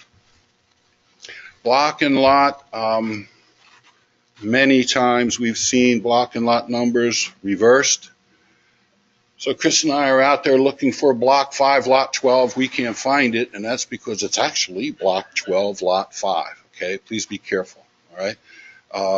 We've also seen that with your tax map saying you're wrong when you fill it out, so please don't. Site address and contacts, I'm going to kind of roll them in together. When you fill out the contacts, use the mailing address. But when you're identifying the site, use the municipal tax address, okay? Again, as an example, Bill Goodman lives in Gloucester Township in South Jersey. You've never heard of it. We have 3 high schools, none of which are called Gloucester Township High School. We do not have a post office. The township is 15 miles wide, and I don't know, 4 miles the other way. When you're filling out the GIN, site address, tax address, Bills Printing, 123 Main Street, Gloucester Township, New Jersey, and of course the mailing zip. when you fill out contacts, Bill at Bill's Printing, 123 Main Street, Somerdale, which is how I get my mail, New Jersey. Okay? Site address is municipal tax address. Contacts are mailing addresses. Next one. Purchaser cannot sign the gin. I got it. Many times real estate deals, the purchaser accepts co-responsibility for the, I'm going to call it the cleanup, before the investigation, right? I got it. Purchaser cannot sign the gin. Responsible parties sign the gin. If part of the deal, someone else, for example, a purchaser wants to accept, I'm going to call it co-responsibility, because again, property owner, business owner are always responsible. Someone else can step to the plate for them though. If that's the case, then the parties need to fill out a remediation certification and post RFS. The purchaser cannot sign the gin. They are not a statutory responsible party. And the last one, and I think Jim, Josh, one of you guys touched on this a little bit. If you're looking at a sale of a multi-tenanted property, again, the sale of the property, well, I'm going to do this. The site does not trigger ISRA. Business triggers ISRA. If you have 3, 4, 5 ISRA subject tenants on the property is being sold, you need 5 gins for the 5 businesses, right? Multiple tenants equals multiple gins. Click. Okay, enough about gin. The next 3 slides are, I'm going to call it the next submissions, the first environmental submissions. If no potentially contaminated areas of concern are identified in the PA. Is everybody okay with PA or preliminary assessment? I'm seeing some of these. Preliminary assessment is a fully historical assessment of property ownership and business operations on the site. As Josh said, without regard to fault, a PA looks at current and former, back to first developed, who owned it, who operated it, and as we look at, as you look at that, what are the potential for areas on the site that might have been contaminated? So you're looking for process areas, tanks, storage areas, things like that. And of course, you're going to have a little narrative of we need the sample, we don't. If in your evaluation you say, nope, we don't, we think we have a pretty clean site, your next submission would be preliminary assessment report and the form, case inventory document, which again is just a listing of all the areas of concern, the REO and its form. Okay, and click. If potentially contaminated areas are identified, and now of course you don't know, we're going to have to go out now and do a little sampling and try to figure it out. That initial round of sampling is called a site investigation. It's just the initial round of investigation. If the SI reveals no exceedances above criteria, well, now your submissions after the gym would be a combined PASI report and the form. We're all about forms here. CID is case inventory document. Again, you know it, list of all the areas of concern, the REO and the form. Or if the SI, the site investigation, that first round of sampling, confirms contamination above criteria, now your submissions are PASI report again, case inventory document again, and now obviously you're not closing the case with RAO, but now your initial receptor evaluation would be due. And the case has to now go on to the remedial investigation, remedial action phases, right? How much contamination do we have, the extent, advise a plan on what to do about it, implement your plan. Those forms are all due within 1 year of the ISRA triggering event. Okay, remember, all time frames are based on the ISRA triggering date, not submission dates. The ISRA triggering date. And click. Wow. I even went past my notes here. Okay, so that is the basic initial submission system. No? If you have either ISRA basic administrative questions or ISRA with RFS questions, again, we are the folks who actually process that. That's my phone number. I love getting phone calls. So by all means, please, really, I'm seriously, call first, okay? Call first to find it. If I don't have the answer, I was going to say I'll go to the Encyclopedia Isratanica, but half of it's leaving. Well, we'll figure it out, right? Okay. If you have any questions about the forms that I kind of touched on, or guidance documents that we've all been talking about, or even the regulations and rules themselves, that's the link. And again, all the ISRA applicability guidance that Jim had talked about, again, there's a link. Okay. All right. I think it's time for a few questions. We are running a little bit behind. Yay.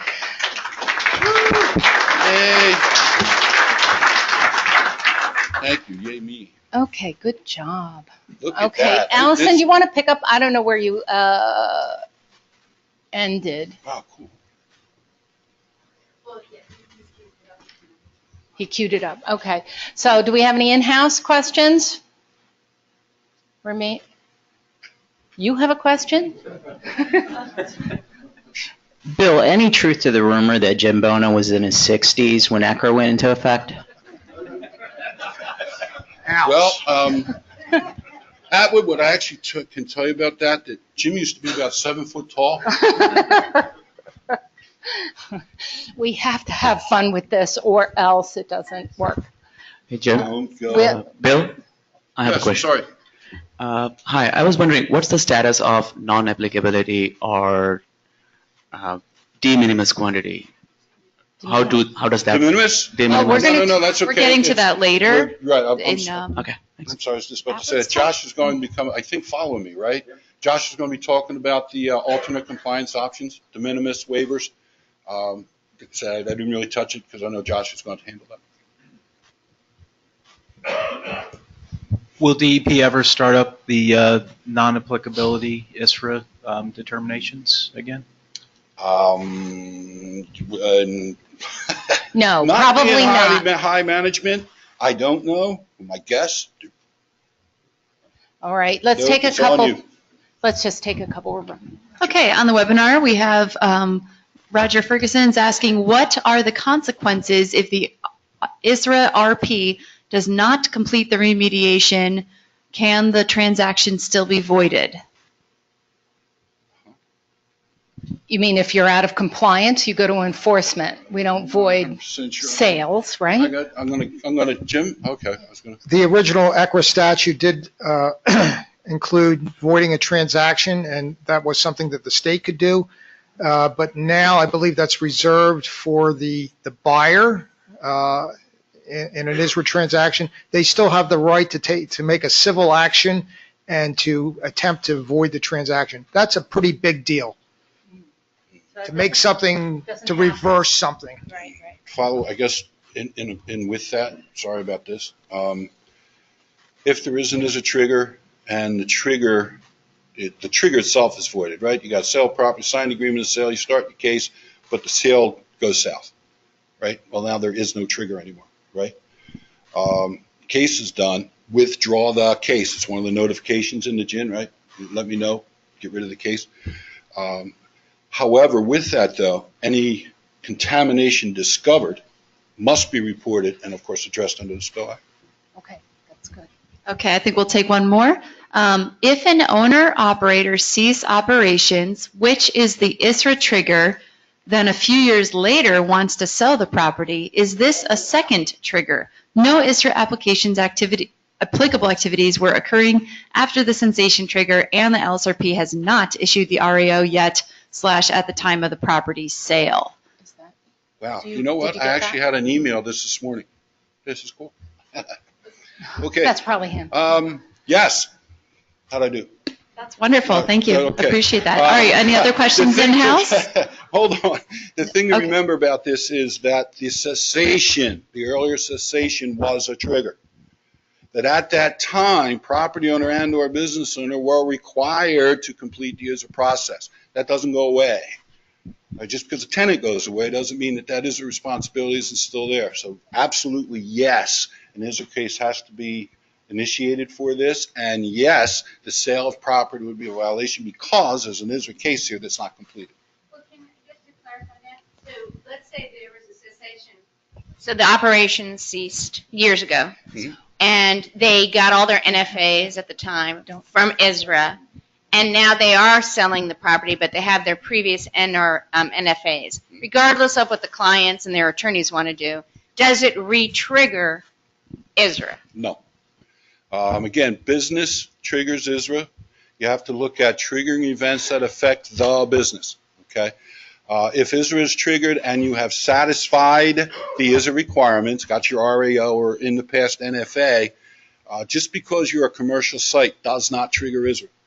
Okay. What the business does, whether or not they have a NAICS number and have hazardous materials, you know, the whole thing that Jim was talking about.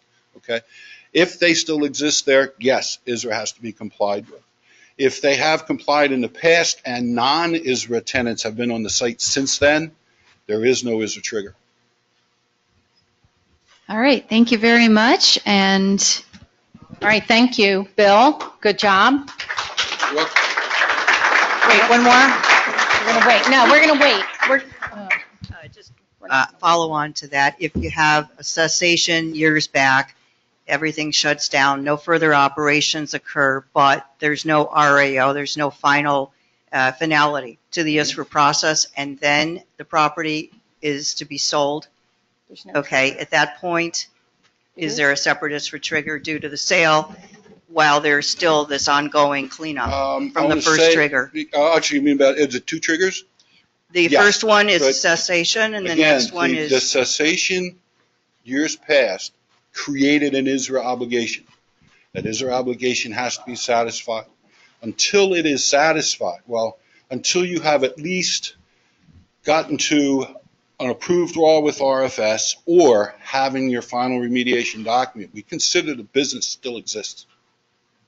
So yes, you have two triggers, and no, the sale cannot consummate unless they create an RFS. or if you have a remediation in progress waiver from DEP. Well, okay, no, and again, that would be a final remediation document. Okay. One of the alternate compliance options, and again, Josh is going to cover that. All right, thank you. Okay, yeah, we're gonna keep moving. We're running a little late, but before we finish at the end, we're gonna make sure we answer all of the online questions. So anybody wants to stay later, they can. Here's Josh talking about alternate compliance option. I'll see if I can get us back on schedule here, but not go too fast. When ISRA was adopted, the legislature created a bunch of alternate compliance options that had not existed under ISRA, with a few exceptions. We had already created the de minimis exemption and the limited conveyance options.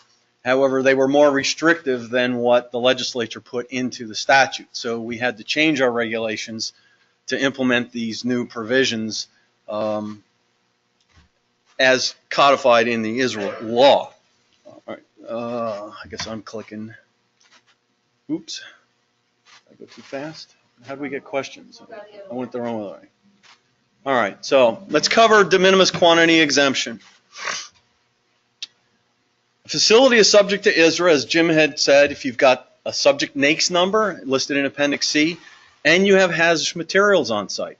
Any quantity is going to trigger the requirements of ISRA if you enter into a contract to sell the business or property. We did create the de minimis quantity exemption for those little mom and pop shops that have small quantities of hazardous materials on site.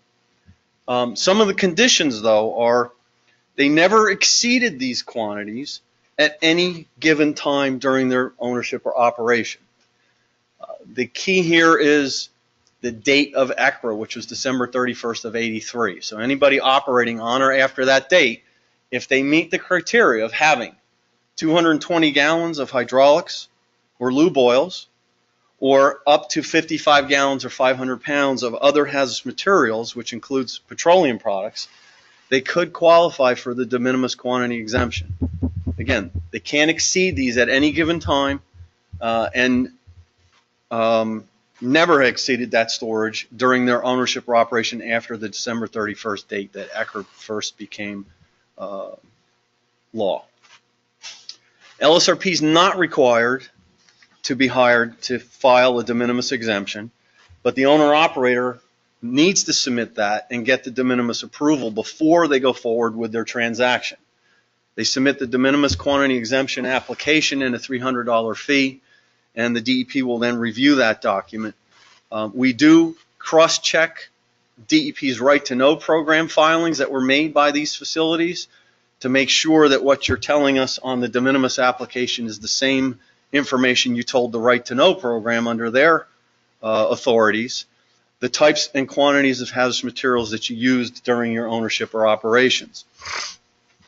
We have found cheaters out there that told us one thing and told the right-to-know something else, and not only do the quantities not match up, but the types of hazardous materials don't match up. So, make sure your clients understand if they're going to do this on their own that they need to be truthful and answer the form completely.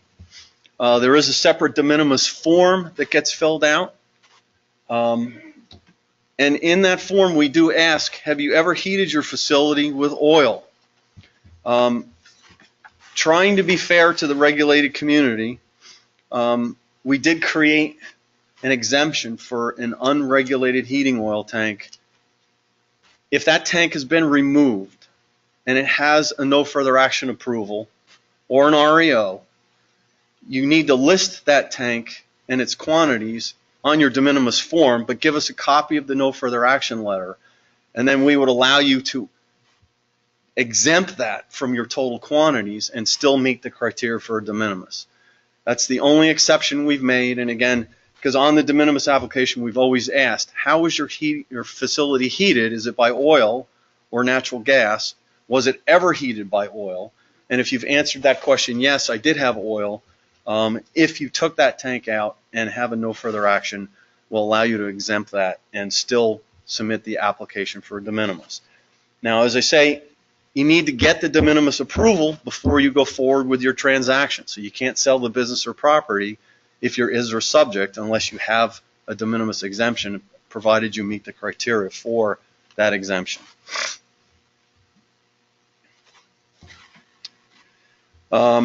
Another provision that was created pursuant to ISRA that was not available under ECRA was the remediation in progress waiver. Now, we found during our training session trying to set this up that it's best if I give an example. So let's say Jim operates a machine shop that's subject to ISRA, and he sells the business and property to me. Now, he's got the obligation to investigate and remediate the site. So he completes that transaction pursuant to, say, a remediation certification, and he establishes a funding source. He's now doing his PA, SI, RI, whatever's needed for him to get the RAO. I continue with the same type of operations, or maybe slightly different, but also ISRA subject. And I enter into a transaction to sell to Bill. Now, I've triggered ISRA just like Jim did. I have an obligation to remediate the entire site just like Jim does. The legislature recognized this little snafu with secondary transactions and said they created the remediation in progress waiver. Now, how do I qualify for a waiver? I need to do at least a preliminary assessment that identifies I've created no new areas of concern at the site. Could also do a site investigation to confirm I've had no new discharges at the site.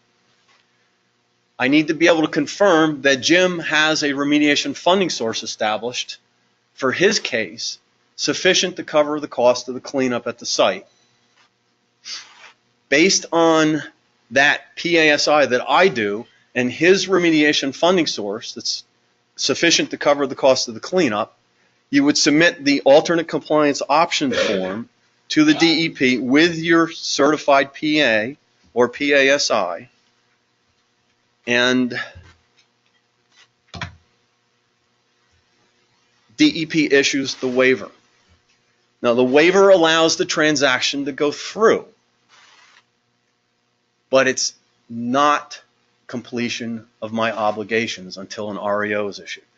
Now, we've had some problems with LSRPs doing the PASI for me, RP number 2, and saying, well, Josh has had no discharge at the site, I'll give him an REO because he hasn't caused any contamination. You can't do that. The REO represents the condition of the site, not my contribution to the contamination. I have an obligation, just like Jim, to clean up the site.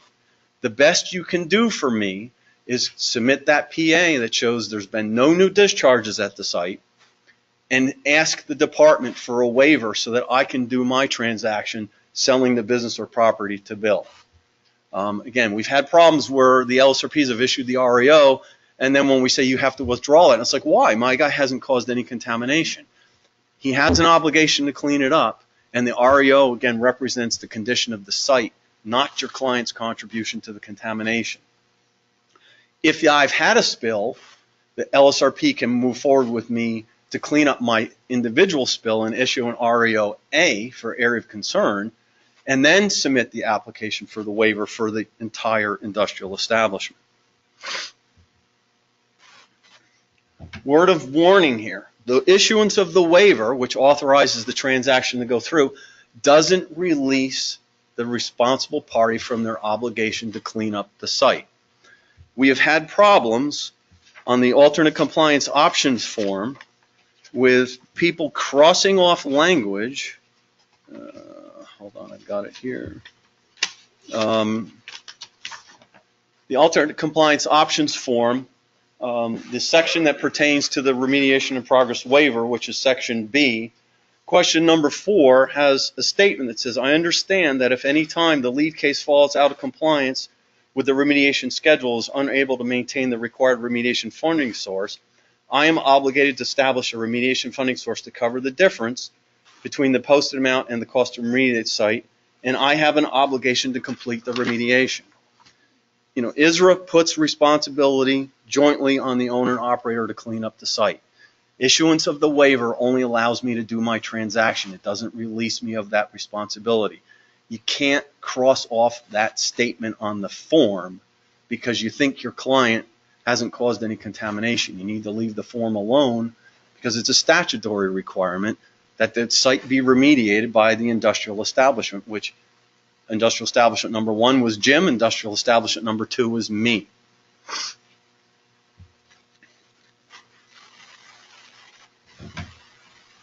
Problems we've had with some remediation in progress waivers are when you determine that there's been a commingled discharge. So I've been sloppy with my operations, and I've caused soil or groundwater contamination, which is commingled with what Jim is cleaning up. You're going to need to reach out to the DEP when you encounter those type of scenarios because we may not be able to issue a waiver. Inadequate funding source. We are going to check the funding source established by the lead case. If we know the cleanup's going to be $2 million and we only have, say, $500,000 established, we're not going to issue the waiver until that remediation funding source is increased to the adequate amount to cover the cost of the cleanup. We also have had problems with the lead case being out of compliance with the remediation timeframes. I know there could be some extenuating circumstances, an off-site property owner is not gaining access to do delineation and you've got to go to court to gain access. We're going to need to see that you're taking those steps to move forward to keep the case in compliance, that it's not just sitting around doing nothing, that you are actually moving forward with trying to keep the case on track, and it's really out of your control. But these are 3 typical scenarios where you need to reach out to the DEP ahead of time. Don't just automatically submit the alternate compliance option form seeking a remediation in progress waiver when you know that one of these scenarios may exist at the site you're working on. Another provision that was created pursuant to ISRA that was not available under ICRA was the regulated underground storage tank only waiver. Again, it's another waiver. It's not a RAO. To qualify for this type of a waiver, the owner-operator needs to complete at a minimum a preliminary assessment that identifies the only area of concern at the site is a regulated underground storage tank. and you're in compliance with the US laws pertaining to that tank. So you've got proper leak detection monitoring, you've got corrosion protection, spill, overfill, anything else that's supposed to be on that tank based on the type of contents it has. Another option is to complete a preliminary assessment and site investigation that confirms the only discharge is from a regulated tank. So in theory, you could have, say, a drum storage pad there that through your assessment as an LSRP, you decide, I need to do some sampling here because it's kind of old. I can't confirm just visually that there hasn't been a discharge, so I'm going to do some sampling here. And your site investigation confirms there's been no discharge at that drum storage pad. You could still qualify for the regulated tank case waiver, provided the only discharge is from the regulated tank, and they are in compliance with the remediation obligations for that tank as it pertains to the US laws. Again, like the RIP waiver, you're going to submit a certified preliminary assessment or site investigation report, filling out the alternate compliance option form seeking the regulated tank waiver, and the DEP is going to review that document, make sure that they are in their compliance with their remedial timeframes under the US laws, et cetera. So typically you're going to have an incident related to the tank. We're going to look at how old is that incident and where should the party be as far as remediation obligations at this point. And assuming that everything is good, we will issue the waiver, which then authorizes the transaction to go through and obligates the owner-operator to finish the remediation under the US laws instead of under ISRA. Now, we do believe that we have the ability to rescind the waiver if the owner-operator falls out of compliance with the US timeframes, but that's been pretty rare and far between that we've actually had to go that far. Like the RIP waiver, we need to approve the waiver before you go forward with your transaction. And again, the remediation is going to continue under the US laws instead of under ISRA. He looks lost. This little guy wants to sell part of his industrial establishment, look good in his town, so they can create a new Little League ball field or a soccer field or something. And his question is, am I going to have to comply with ISRA for my entire property because I want to sell, enough acreage to create a baseball field? That's where we're going to get into the certificate of limited conveyance. Again, this was an option that the DEP had available under the ISRA regs, but the legislature actually put it into the statute and made it less restrictive than we had under the rules. Limited conveyance allows the industrial establishment to sell up to 1/3 the appraised value of the facility without triggering ISRA for the part that they're going to retain ownership of. It requires that you hire a licensed real estate appraiser to do an appraisal of the entire industrial establishment, appraiser of the property that's going to be transferred, and appraisal of the remaining portion if that transfer were to go through. And this all supports that you're trying to transfer 1/3 or less of the industrial establishment. You need to submit the certificate of limited conveyance application to the DEP with a $600 fee. Assuming we approve it, what it does, it limits your ISRA case to the piece that you want to sell. You don't have to look at the rest of the industrial establishment. You still need to obtain an REO for that piece that you want to sell. You could do a transfer pursuant to a remediation certification or pursuant to a remedial action work plan certification and establishment of a funding source. But again, the certificate of limited conveyance doesn't authorize the transfer to go through. What it does is it says you only have to look at this piece of the pie instead of the whole industrial establishment. I think that. Oh, here we are Okay, again. we got have another quiz question, but we're getting there. If during this quiz question the audience would like to stand for a moment and shake it out, we're getting there, but we still have a little ways to go. Okay, so we're going to open up the voting for our webinar folks. Gotta get us back on schedule. Okay, close. To qualify for a de minimis quantity exemption, storage or use must never have exceeded 300 gallons of lube or hydraulic oils or 50 gallons or 300 pounds of other hazardous waste or substances. With a show of hands, is that true? Is that false? All right, let's look at the answer. Can we move the slide forward? You can do that. I don't know, maybe that probably won't open while we're doing this. Okay, so we're going to take a little breather in here. As soon as the voting is done, we can have a couple questions for you on this, and then we're going to have Atwood.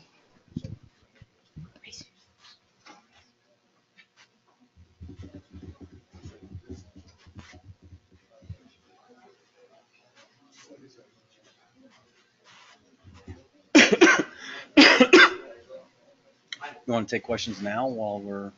Yeah, in-house. Any questions in the room for Mr. Josh? Over here. So if you do a limited conveyance, when you issue the REO, is that an REOE still, or is it? It should say limited conveyance portion only. Okay.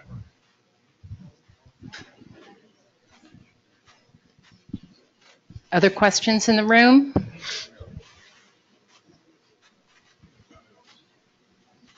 All right, there's our answer. It was false because I mixed the numbers up a lot. Let's look at the webinar questions. All righty. Is that where we are? Did we do these? Okay. If an industrial company owns and operates a lot that includes ISRA applicable manufacturing facility and unregulated non-applicable operations, can the industrial portion of the lot be treated as a leasehold even though the same company is owner and operator? It's a little bit convoluted. Yeah. You want to? I would say this harkens back to that primary discussion we had. What is the primary activity that's being conducted on the site? If the primary activity is one that is regulated by ISRA, I would say they need to go through. If not, based on this set of facts, I would say they don't need to go through if it's the primary activity is unregulated. Thank you, Mr. Bono. All right. How do we handle multiple ISRA triggers for the same site? Which one's it? Yeah. Multiple triggers for the same site can fall under the remediation in progress waiver provision. That's what the whole thing was set up for. I assume that's what this person is asking about. Again, the scenario was Jim sells to me, I then sell to Bill, so there's a second triggering event.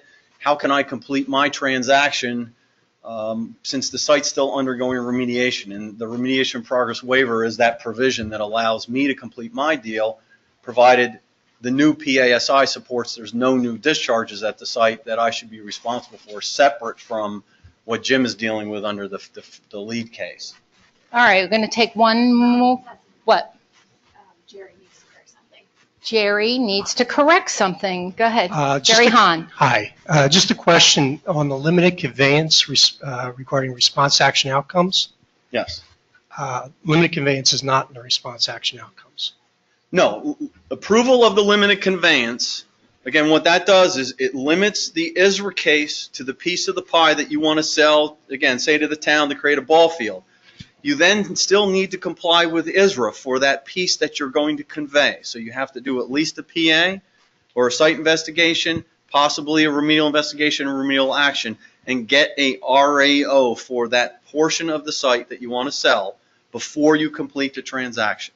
So again, all the limited conveyance does is says, we're going to only ask you to look at this piece of the pie, not the entire industrial establishment. so an REOA. Okay? REOA. Thank you. Okay. One more question, and we will move on. Process approved, denied, de minimis quantity exemption applications. How many have been submitted? Roughly how many been submitted? I don't know. What's it, about 300 a year we get? About 300 a year? Or it was until, Yes. All right. Close enough. yeah. All right. Okay. All right. One more. We have a lot. We're going to have a lot to go through at the end. Do I need to wait for an approval of a de minimis quantity exemption application before proceeding with the proposed transaction? The answer is yes. You are ISRA subject. You've got a subject NAICS number. You have hazardous materials. You need to comply with ISRA. The de minimis exemption exempts you from doing a PASI, but you still need to get that approval from the DEP before you complete the sale of your business or property. All right, that's it. We're going to have Albert come up.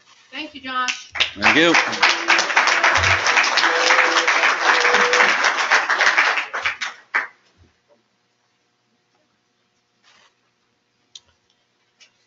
All right, what's up, everybody? As Tessie said, my name's Atwood Davis. I am the supervisor for the Remediation Funding Source Unit. Just to get the obvious out of the way first, I do have a bandage on my index finger. I required some stitches recently, and that's really my way of telling you that my wife bought me a really nice new knife for my birthday. Now that I say that out loud, I wish it wasn't true, but sadly. But don't worry, I'm going to suck it up. I'm going to play hurt. We're going to go throughout this presentation today. I've been asked to talk to you about ISRA remediation certifications and the role that Remediation Funding Source plays in ISRA remediation certifications. So first things first, what is a remediation certification? Really it comes down to the history. If you remember, the original intent of ACRA and the original intent of ISRA was to have a site complete the remedial investigation and have a remedial action plan in place prior to the transaction occurring.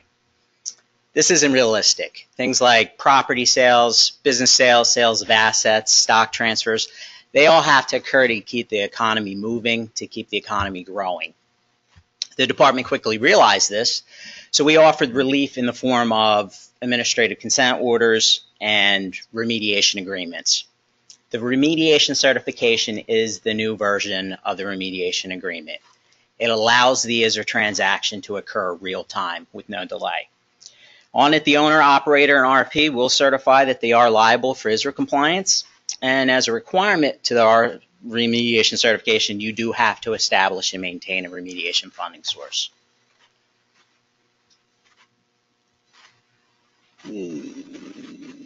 What are we doing? I'm missing a slide.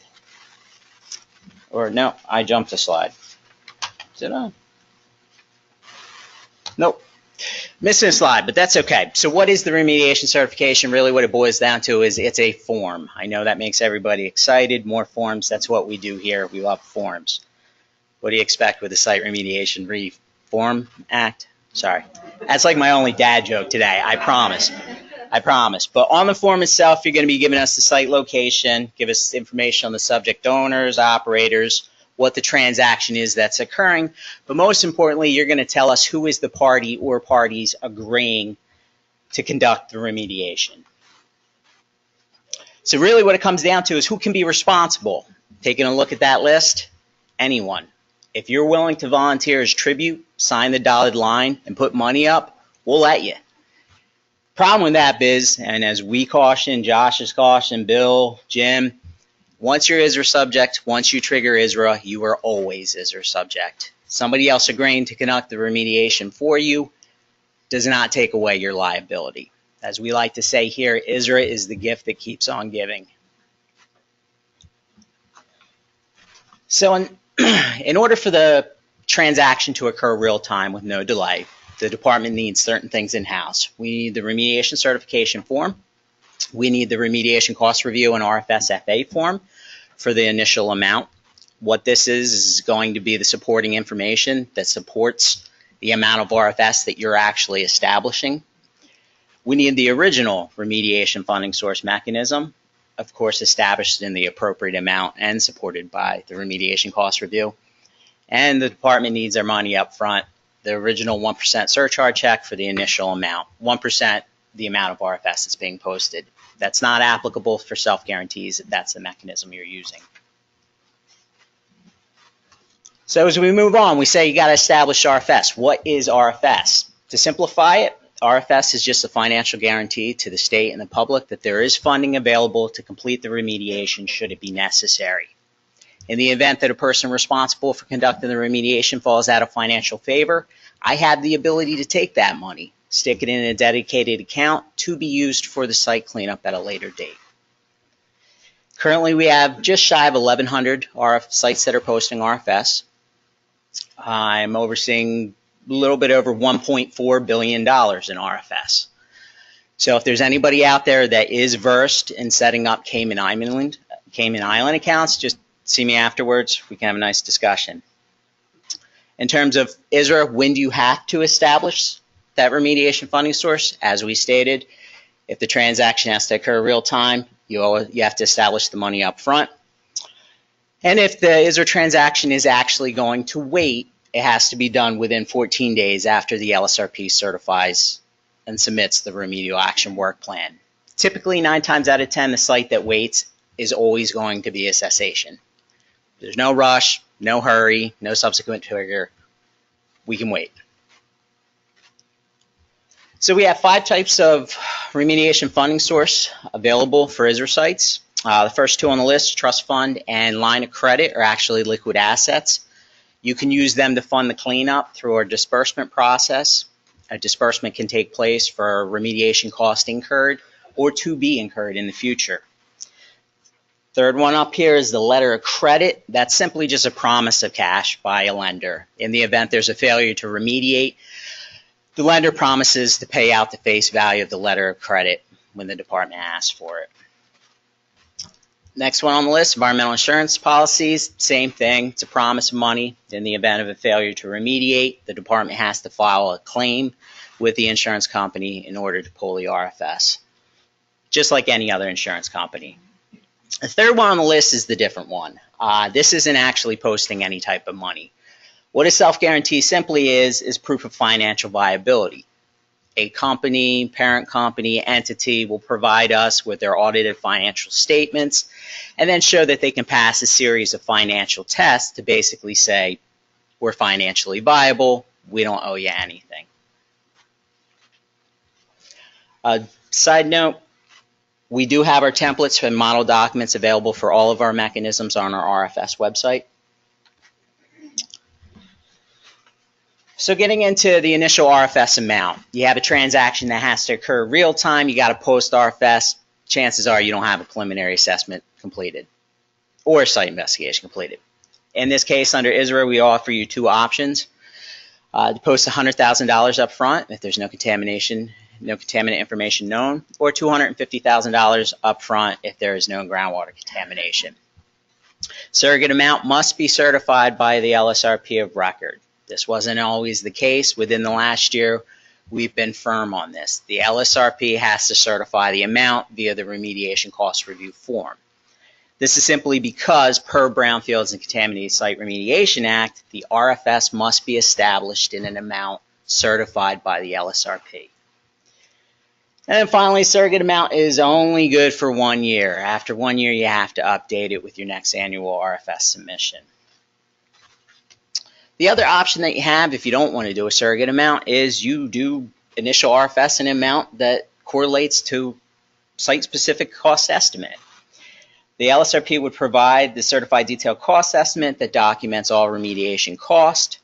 The cost estimate itself must include the remediation, all phases of remediation for all area of concerns, including media.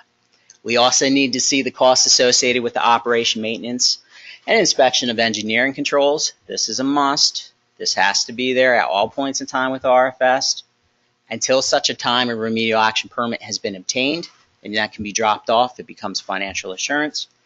Or until such a time that the LSRP of record can document there will be no engineering controls being utilized at the site. And then finally, we expect to see the department fees and oversight cost. Annually, once you have RFS is established, you have to come in with your annual remediation cost review. That's due 1 year after the submittal of the original RFS. It's our remediation cost review form, just like all of our other submissions. You're going to provide us the cost of remediation money spent to date, and then you're going to update your detailed cost estimate. In terms of RFS mechanisms, if you're using a line of credit, remediation trust fund, or an environmental insurance policy, annually you owe us a valuation verification. Essentially what you're going to say is we had this amount of money in the account, and that account's going to be good for the next 12 months. We do have a template available on the RFS website that you can use. If you're utilizing a self-guarantee, each year you got to come in with a new self-guarantee application and provide us with your fiscal year-end audited financial statements. And then finally, annually every year you have to pay another 1% surcharge fee. Again, not applicable currently for self-guarantees mechanisms. The department will invoice the 1% surcharge in the future, 60 days in advance. In terms of RFS assistance, I strongly urge everybody to go to the department's website, our website. On it currently, we do have our detailed remediation cost estimate guidance document. It consists of a checklist, an example detailed cost estimate, which is not mandated that you use. If you have a format that works great for you, continue to use it. But a lot of LSRPs have switched to our format and find a lot of success with it, so it's just a suggestion. We also have answers to our most popular frequently asked questions. Our website has the exemption guidance document. We detail the eligibility requirements and the application process for a remediation funding source exemption if you'd like to apply for one or if you think you're eligible. We do have our active RFS data miner report. The link is on the RFS website. If you have money that's posted currently for a site, this data miner report will tell you how much we have in terms of record. It'll also give you your annual reporting requirements when they're due.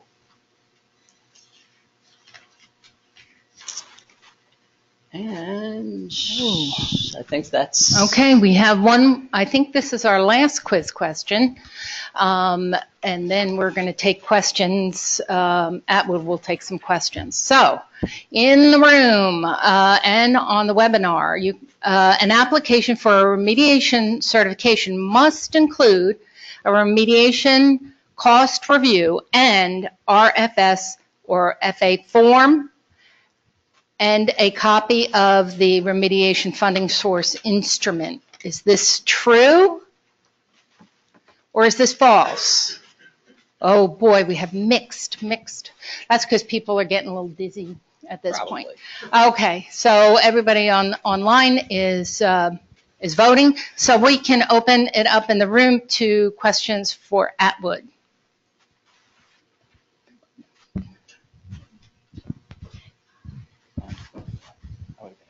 Once the remediation certification is submitted with the remediation funding source, DEP does not issue a approval, correct? No, we do not issue any approvals. Essentially, we'll be in contact with you if there are any issues, but the main point is we have to have it in our possession before the transaction occurs. If the transaction occurs prior to that, technically you're in violation of ISRA, and of course nobody wants that. Any other in the room? Okay, we're going to say thank you to Atwood and have a round of applause. All right, we're going to have Kathy Stetzer come up and give you a different perspective on this, and we'll, kind of close that. Perfect, thanks. Hi, I'm Kathy Stetzer. For those that don't know me, I am an LSRP with GEI Consultants. I also serve on the state licensing board, so I need to make the disclaimer that I'm here speaking for myself, not for the board, because we don't really agree on anything, so speaking for the board would be impossible. I'm an ISRA practitioner. I started work the day the ISRA rule was published in the register, and my boss at the time handed it to me on my first day of work, and I've been doing it ever since. What I'm hoping to do today for you guys is kind of talk about more to the LSRPs, but also to RPs and attorneys and DEP folks in the room about practical applications for practitioners. Kind of where are the pitfalls, where are the places where we can be helping our clients get through the process as painless as possible. It's the blank one because it's been pushed so much. Okay. So the guys have already beaten this to death. I'm just going to make a couple comments. If you're working for a client or you have a relationship with a client or an attorney and you're hearing that the site you're working at or they have a site that's going to be closing or selling and it's in New Jersey and it seems like it's applicable, mention it to them. Say, hey, are you guys aware of this ISRA thing? Because if they're from out of state or they haven't gone through it before, they might not know. And it's really good to start managing people's expectations well in advance of the trigger because you've got 5 days to get your GIN in and then your time frames start. So if you can help your client or counsel understand what's ahead of them, one, it could get you some work maybe, but two, it's going to make it less painful for them so that they can educate themselves in advance. They can start thinking about what they need to do and get their ducks in a row. So it's really a valuable service you can provide. I can put glasses on because I can't see. And transaction. Make sure they also understand the time frames and how that all works. It was touched on by Bill and Josh that the triggering event is the announcement of a sale or the signing of a sale agreement, not the actual physical transaction, unless it's all taking place on one day, which we do see sometimes that everything happens in the day the property transfers and you need to get that paperwork to the state that day.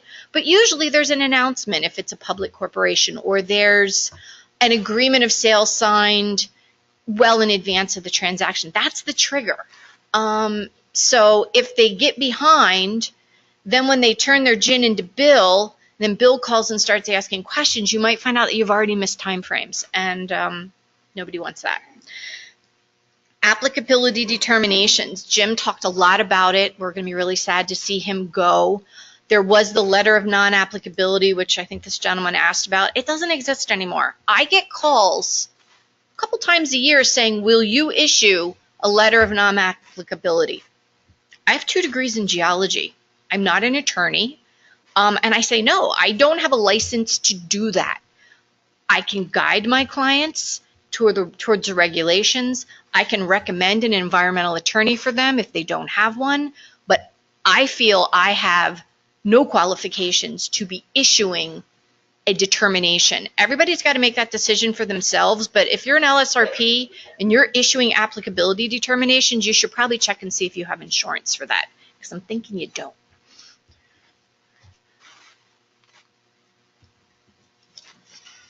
So, fees and extensions. I think Bill talked about this. The annual fee needs to be certified within 45 days of your retention. But keep in mind, that assumes you retained yourself within the 45 days that you needed to. If your client is already behind, then count 90 days from their actual trigger because you may have already missed it. If you've missed it, it will automatically put you into category 2. You don't need to do that when it goes in and it hits, I don't know if it hits Bill or the billing people, they'll know.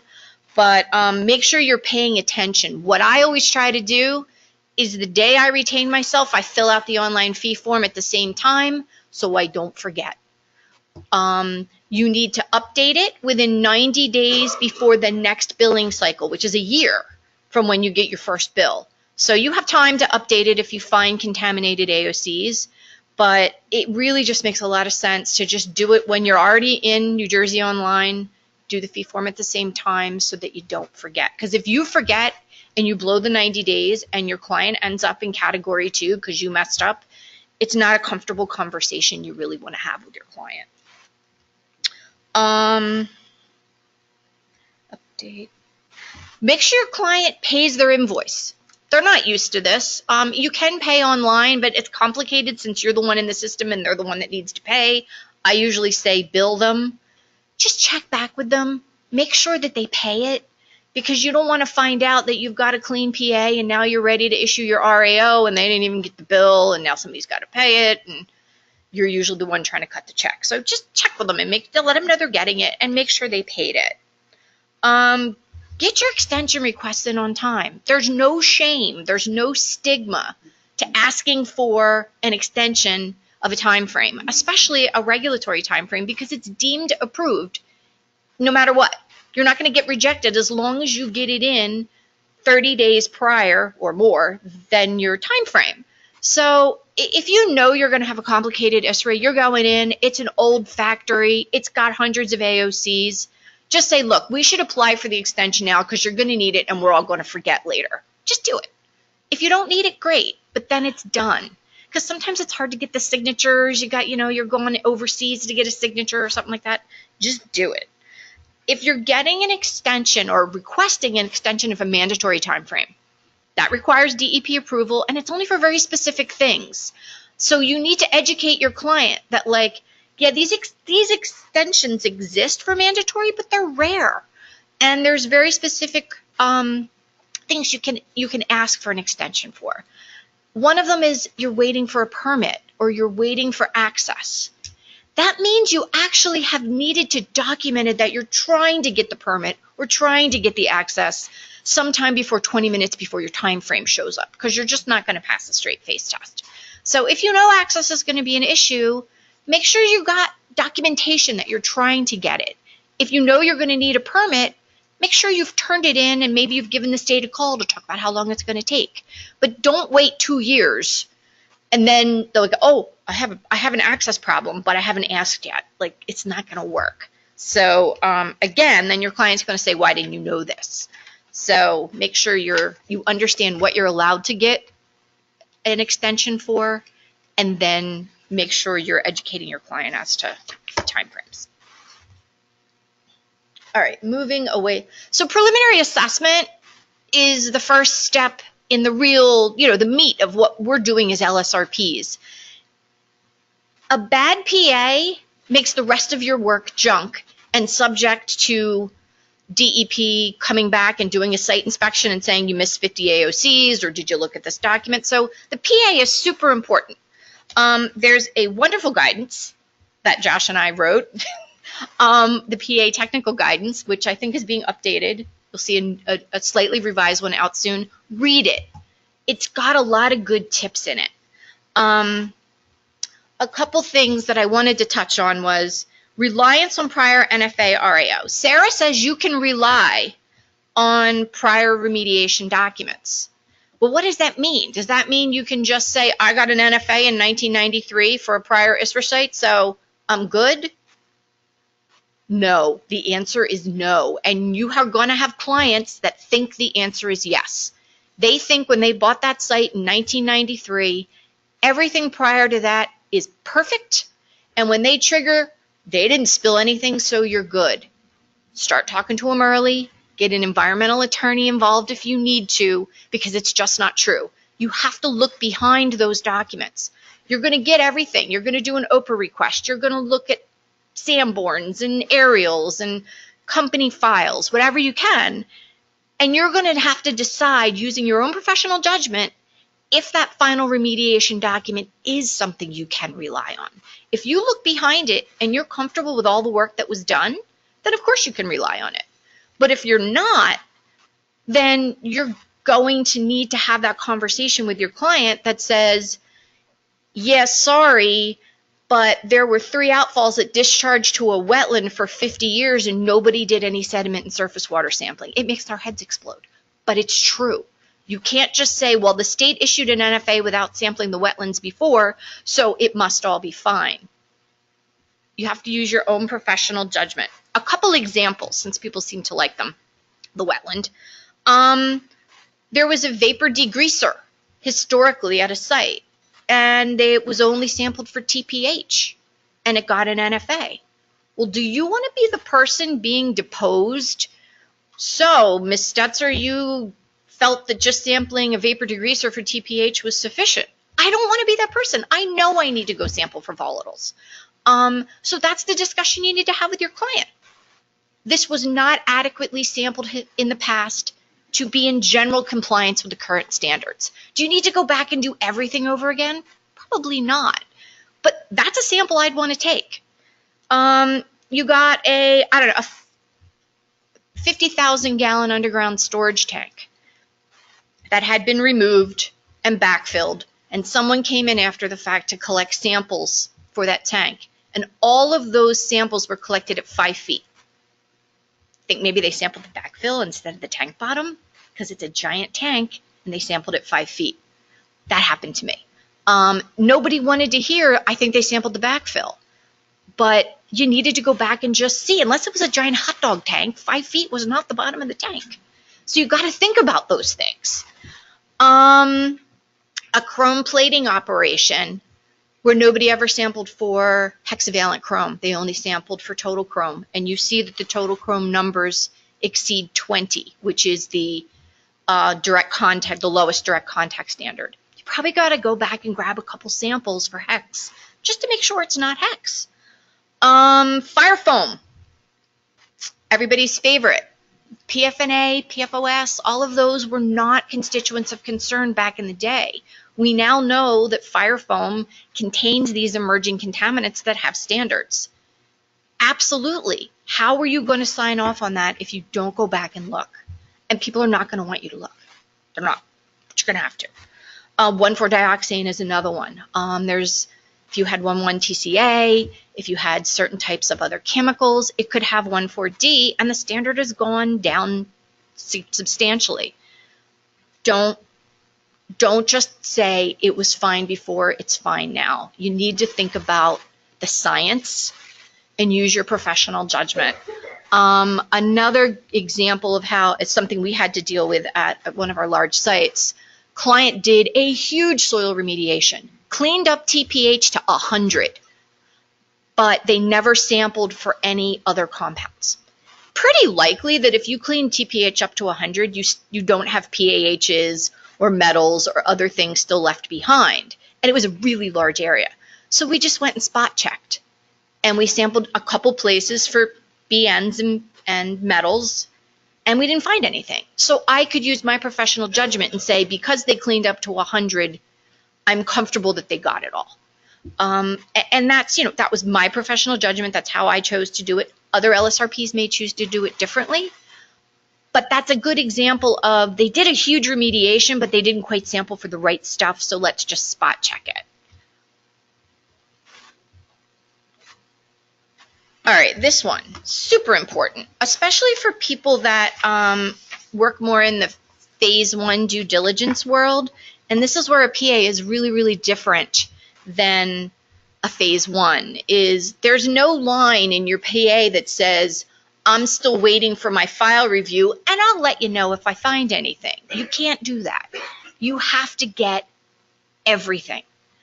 And you need to decide what is everything. If you look at an aerial photograph and it was woods until it was the warehouse you're working on for the first owner, well, then there's probably not a lot of historical documents that you're going to need. But when you look at an aerial photograph and it was a glass plant, and then you look at a Sanborn and it was still a glass plant in like 1895, you have a lot of work to do. And your client now takes big rocks and makes them into small rocks. There's a lot of history that you're going to need to try to figure out. And a lot of times I see, well, we just don't know what was there. You can't. If you know less, then you're going to need to sample more. Not, I don't know anything, so I'm not going to sample. And sometimes when you tell your client that, like, hey, I see in an aerial that there are all these drums stored outside. Oh, I don't know what was in them. Well, then I'm going to have to sample for TCL, TAL everywhere. And then information just starts falling out of the sky because you want to try to limit that. And they're like, oh, no, look, we only scored glycols or whatever. And that helps you limit your parameter list. All avenues. And the obvious ones are you must do an aerial photo review. Look at it, you can look at historical aerials online. You can get your EDR package, but one of my project managers just told me the other day that she learned that when you ask for the decade package, they may have more than one aerial from that decade, but you're just getting one of them. So there may have been something really good on one that you didn't see. If you have a complex site, go to Tidelands and look at it in stereo. Like if it's old and it's had a lot of history, or you're looking at a single aerial photo and there's like something, is it a hole? Is it a pile? It looks like it's leaking into that wetland. Go look at it in stereo. It's worth your trip not to miss something.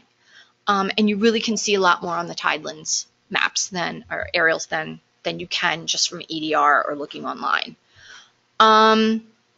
You need to go all the way back in time, not until your client owned the property, not only what they gave you, all the way back till it was nothing, till it was farmland or wooded. And if it was farmland, you need to think about pesticides, because you might need to use the RAO insert for pesticides, or you may need to investigate based on what your client is interested in. One time we were working at a site down the shore, and it was a residential property. And it was not an ISRA case, but it's a good example of, we started doing geophysical survey because they had one heating oil tank, and we found like 5 not heating oil tanks. And we're like, what the heck was this thing? And we looked on maps, and it looked like it might have been a marina. We found like an 85-year-old guy at the local historical society who told us everything we needed to know. And it was good. I mean, it was the information we needed to get to an endpoint for the client. So don't hesitate to go to the library and start talking to people. If you can't figure something out, there's going to be some old person that knows. When you're walking around a site, it's true. I'm becoming an old person, so I can say that now. When you're walking around a site and they've given you somebody to take you on a tour, who did they give you? Did they give you the guy that's only worked there for 5 years? Or did they give you the guy that's worked there his whole career? It makes a difference. My experience is, as you're walking around, you're just nice, you're polite, and as long as your client will allow it, just asking some of the workers questions about, hey, tell me what you do. Tell me what this piece of machinery is. You can get a lot of information just by being courteous and talking to people. And if there's like some guy sitting at a rickety desk in like the clarifier building, he knows everything. My experience is the wastewater treatment guys that have been there their whole lives, they know everything. What else? I think I beat that one to death. Oh, multi-tenant building. Josh talked about that, or Bill, somebody talked about it. Obviously, you don't have to beat the whole site to death if it's a multi-tenant and you're a single tenant. But you do need to understand where your tenant operated. Did they have a shed outside that they needed to store drums in? Well, that path out to the shed and that shed counts. You know, if there's floor drains in your tenancy and they're not sealed, they're your problem. So a good clue for anybody, RPs, attorneys, which you probably already know this, is if you're moving into a tenancy and it has floor drains and you're not going to use them, seal them before you move your stuff in, because then you can say they were sealed before I got there. But if they're open and you're there, even if you never use them, they're in. Okay, this is one of my things. One of many, yes. So transformers. A lot of times there's going to be substations or transformers of various kinds on your site. If it's inside and there's no drains around and there's no cracks in your concrete, you're probably good. There's a transformer, you put it on your SID, you say no sampling needed. If it's on a pole and there's not giant grease stains all over your pole, probably you're good. If there's giant grease stains on your pole, you're going to want to sample around the bottom. What we see is that there's stickers, non-PCB containing. We see them all the time. That means there's less than 50 ppm PCBs in the oil. When it hits the dirt, you know, what's the standard? 0.4? It's low, 0.2, I don't know. It's something really low. It's not 50. So that sticker does nothing for you except say somebody tested it and it had some PCBs in it because, you know, it's a PCB transformer. So you can't use the sticker as your get out of jail free card. It's quite the opposite. So now, well, it's owned by PSEG. I don't need to deal with that. That's not my transformer. Or it's owned by Atlantic City Electric. Nope. You only can use that if that substation or transformer sitting on your property also services somebody else. If it's bringing in power only to serve your facility, it is an AOC that you need to deal with. Now, if you find something that spills, you can take it up with the utility company and good luck to you. But it's still an AOC. And, you know, the phase one thing of walking around it and saying, nope, I didn't see any stains. Come on. If it's sitting outside and it's not on pavement or it's not in secondary containment, how can you really say if it's spilled PCBs? And don't mess around with PCBs. If it's on dirt, if it's on gravel, if it's in landscaped areas, personally in my practice, I collect samples, and I'd say 50% of the time I find PCBs. Another thing is, you know, you'll come up and they'll say, oh, I just installed this in 2003. It's new. Great. But the question you need to ask next is, where was the old one? Because they clearly had one if it's an old facility. And there's probably been 6 old ones all over the place. So the fact that you have a new one now is useless about historical, because if it's an old facility, it had electricity. So make sure you're asking those questions, looking on old maps, looking at aerials. If it's a substation, you'll see it. I have my glasses on. Yep, I think that's it for PCBs. Now, if it's a dry transformer and you can document that it's not one that has oil in it, that's great. Document it. Have your client give you the information. Here's another one. And this goes for both when you're doing your SI and also when you're looking at historical final remediation documents. Bedrock is not a reason to stop sampling. I know I shouldn't have to say it. I know most people know that, but it's one of the things that we see. I see it in my practice. I see it as a board member. The DEP sees it, that you did an SI and there was discharges of mobile contaminants, and bedrock is shallow, and there's no water in the overburden, and nobody looks in bedrock, and somehow they're using professional judgment to say they don't need to sample, but the lines of evidence are usually a little sparse. First of all, if you are not a hydrogeologist or a bedrock hydrogeologist, probably you should be using someone else's expertise to develop those lines of evidence if they're valid. I'm a geologist. I am not a bedrock hydro. I'm a geomorphologist and sedimentologist. I have a hydro bedrock guy who I consult anytime I'm dealing with bedrock, because his professional judgment is better than mine in that instance. But if you have immobile contaminants, but your last sample was sitting on top of bedrock and it's still dirty, and you have no water in the overburden, how do you say I don't need to sample bedrock? What are the lines of evidence you would use? If you've got immobile contaminants with a co-solvent, so you've got some PCBs that are shallow and you had a TCE spill, and you've delineated your PCBs, you're going to sample for volatiles.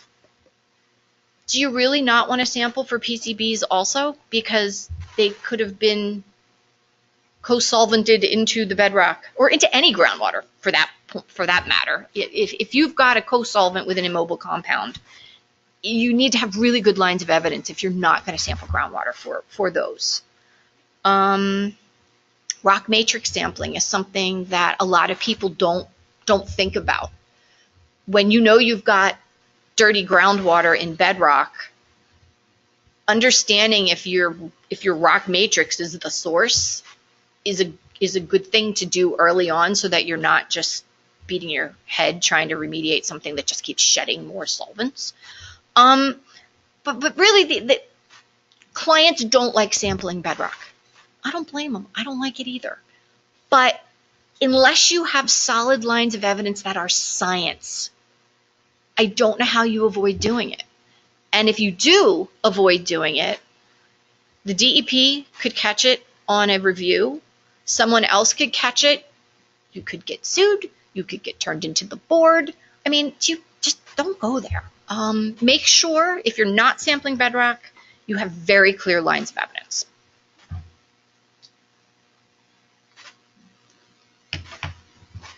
Professional judgment. We've talked about it all along. It has to be your judgment unless you're relying on an expert. Multiple lines of evidence are recommended, especially if you're varying from the rule. That's a real thing. That's a thing in ISRA. That's a thing that you need to put on your form and say what section in your report. Be very, very clear and specific about what science you used to vary from rule.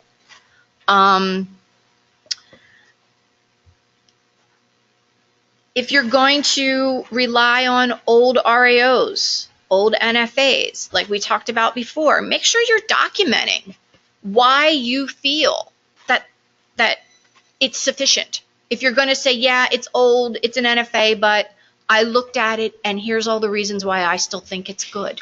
Make sure there's science in there. Not facts, not feelings is what I always say with my clients. Well, can't you just, okay, let's talk about the science. We're all advocates for our client. If we're not, then we probably don't have a lot of work. But we have to be advocates for our client within the framework of the regulations and within the framework of good scientific judgment. When my clients want to push the envelope, we sit down and we talk. And I'm like, okay, I understand this is what you want to do. Help me understand the science that you see that maybe I'm not seeing to lay this out. And that's usually a really good dialogue when you're having kind of an impasse with your client, is sit down and talk about science. Because that's what we are. We're scientists. The attorneys will come up with the attorney stuff, but we have to come up with the science. Talking with other LSRPs who are working on your site is so incredibly important. It comes in with using your professional judgment, but you can't use professional judgment if you don't have all the information. So if there's 2 ISRA cases going on at once and you're not talking to the other LSRP, both of you are probably missing a lot of relevant information that's necessary for professional judgment. When Josh talked about the remediation in progress waiver, usually the person with the second trigger who's asking for the waiver has to be the coordinator with everybody. You're not going to be able to get a RIP waiver without talking to the other side.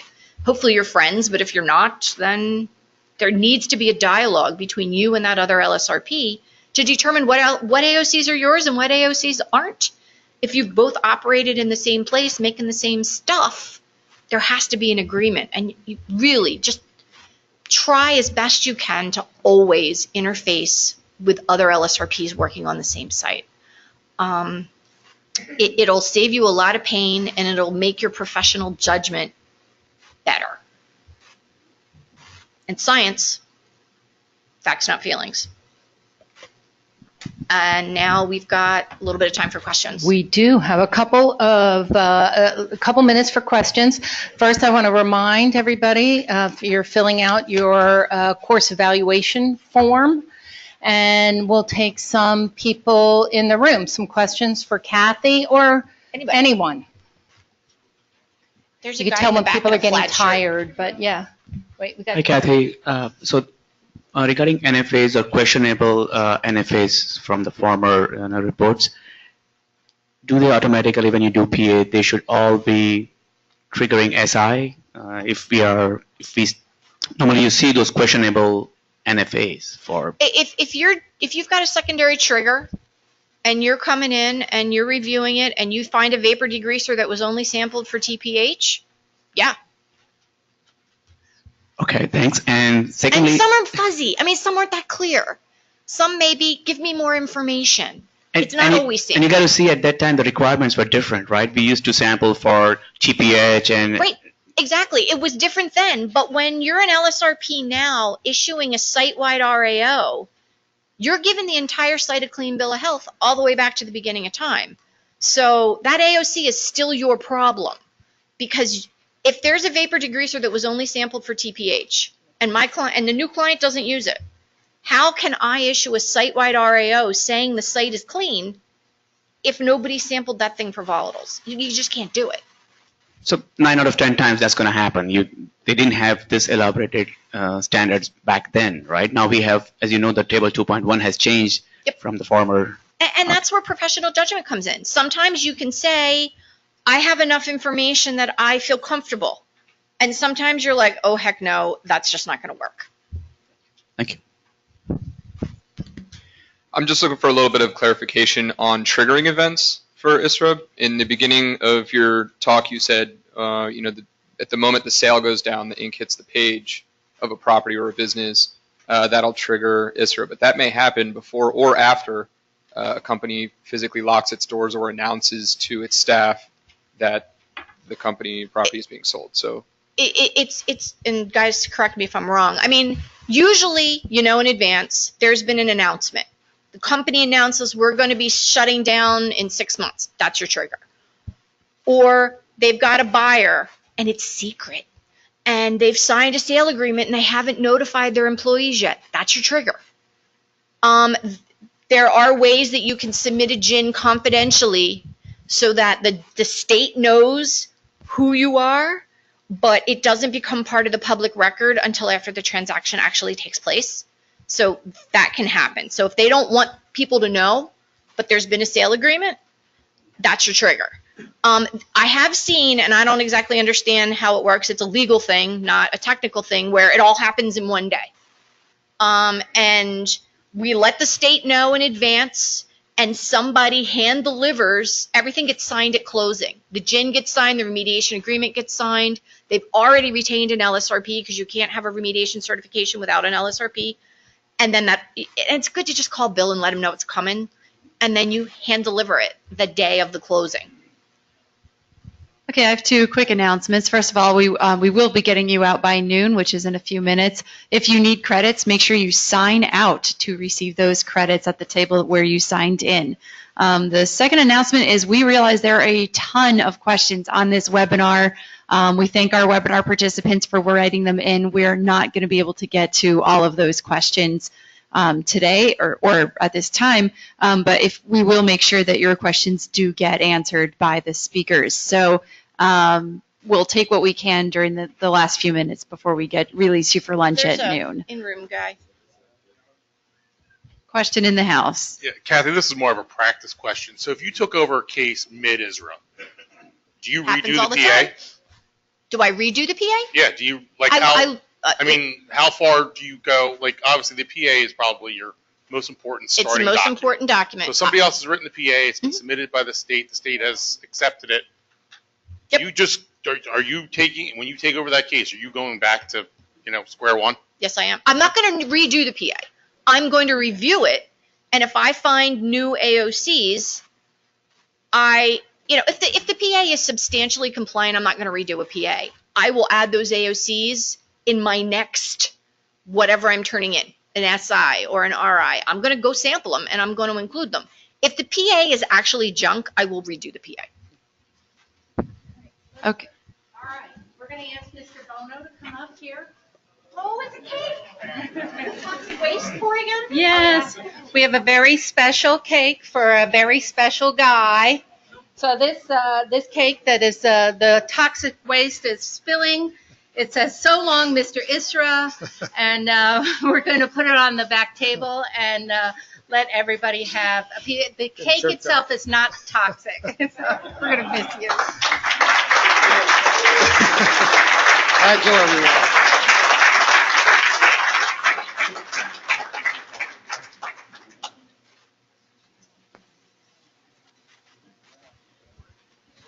All right, thank you. I think that does it. Thank you for coming in, and for our webinar participants, we hope you guys have a really great day. Thank you.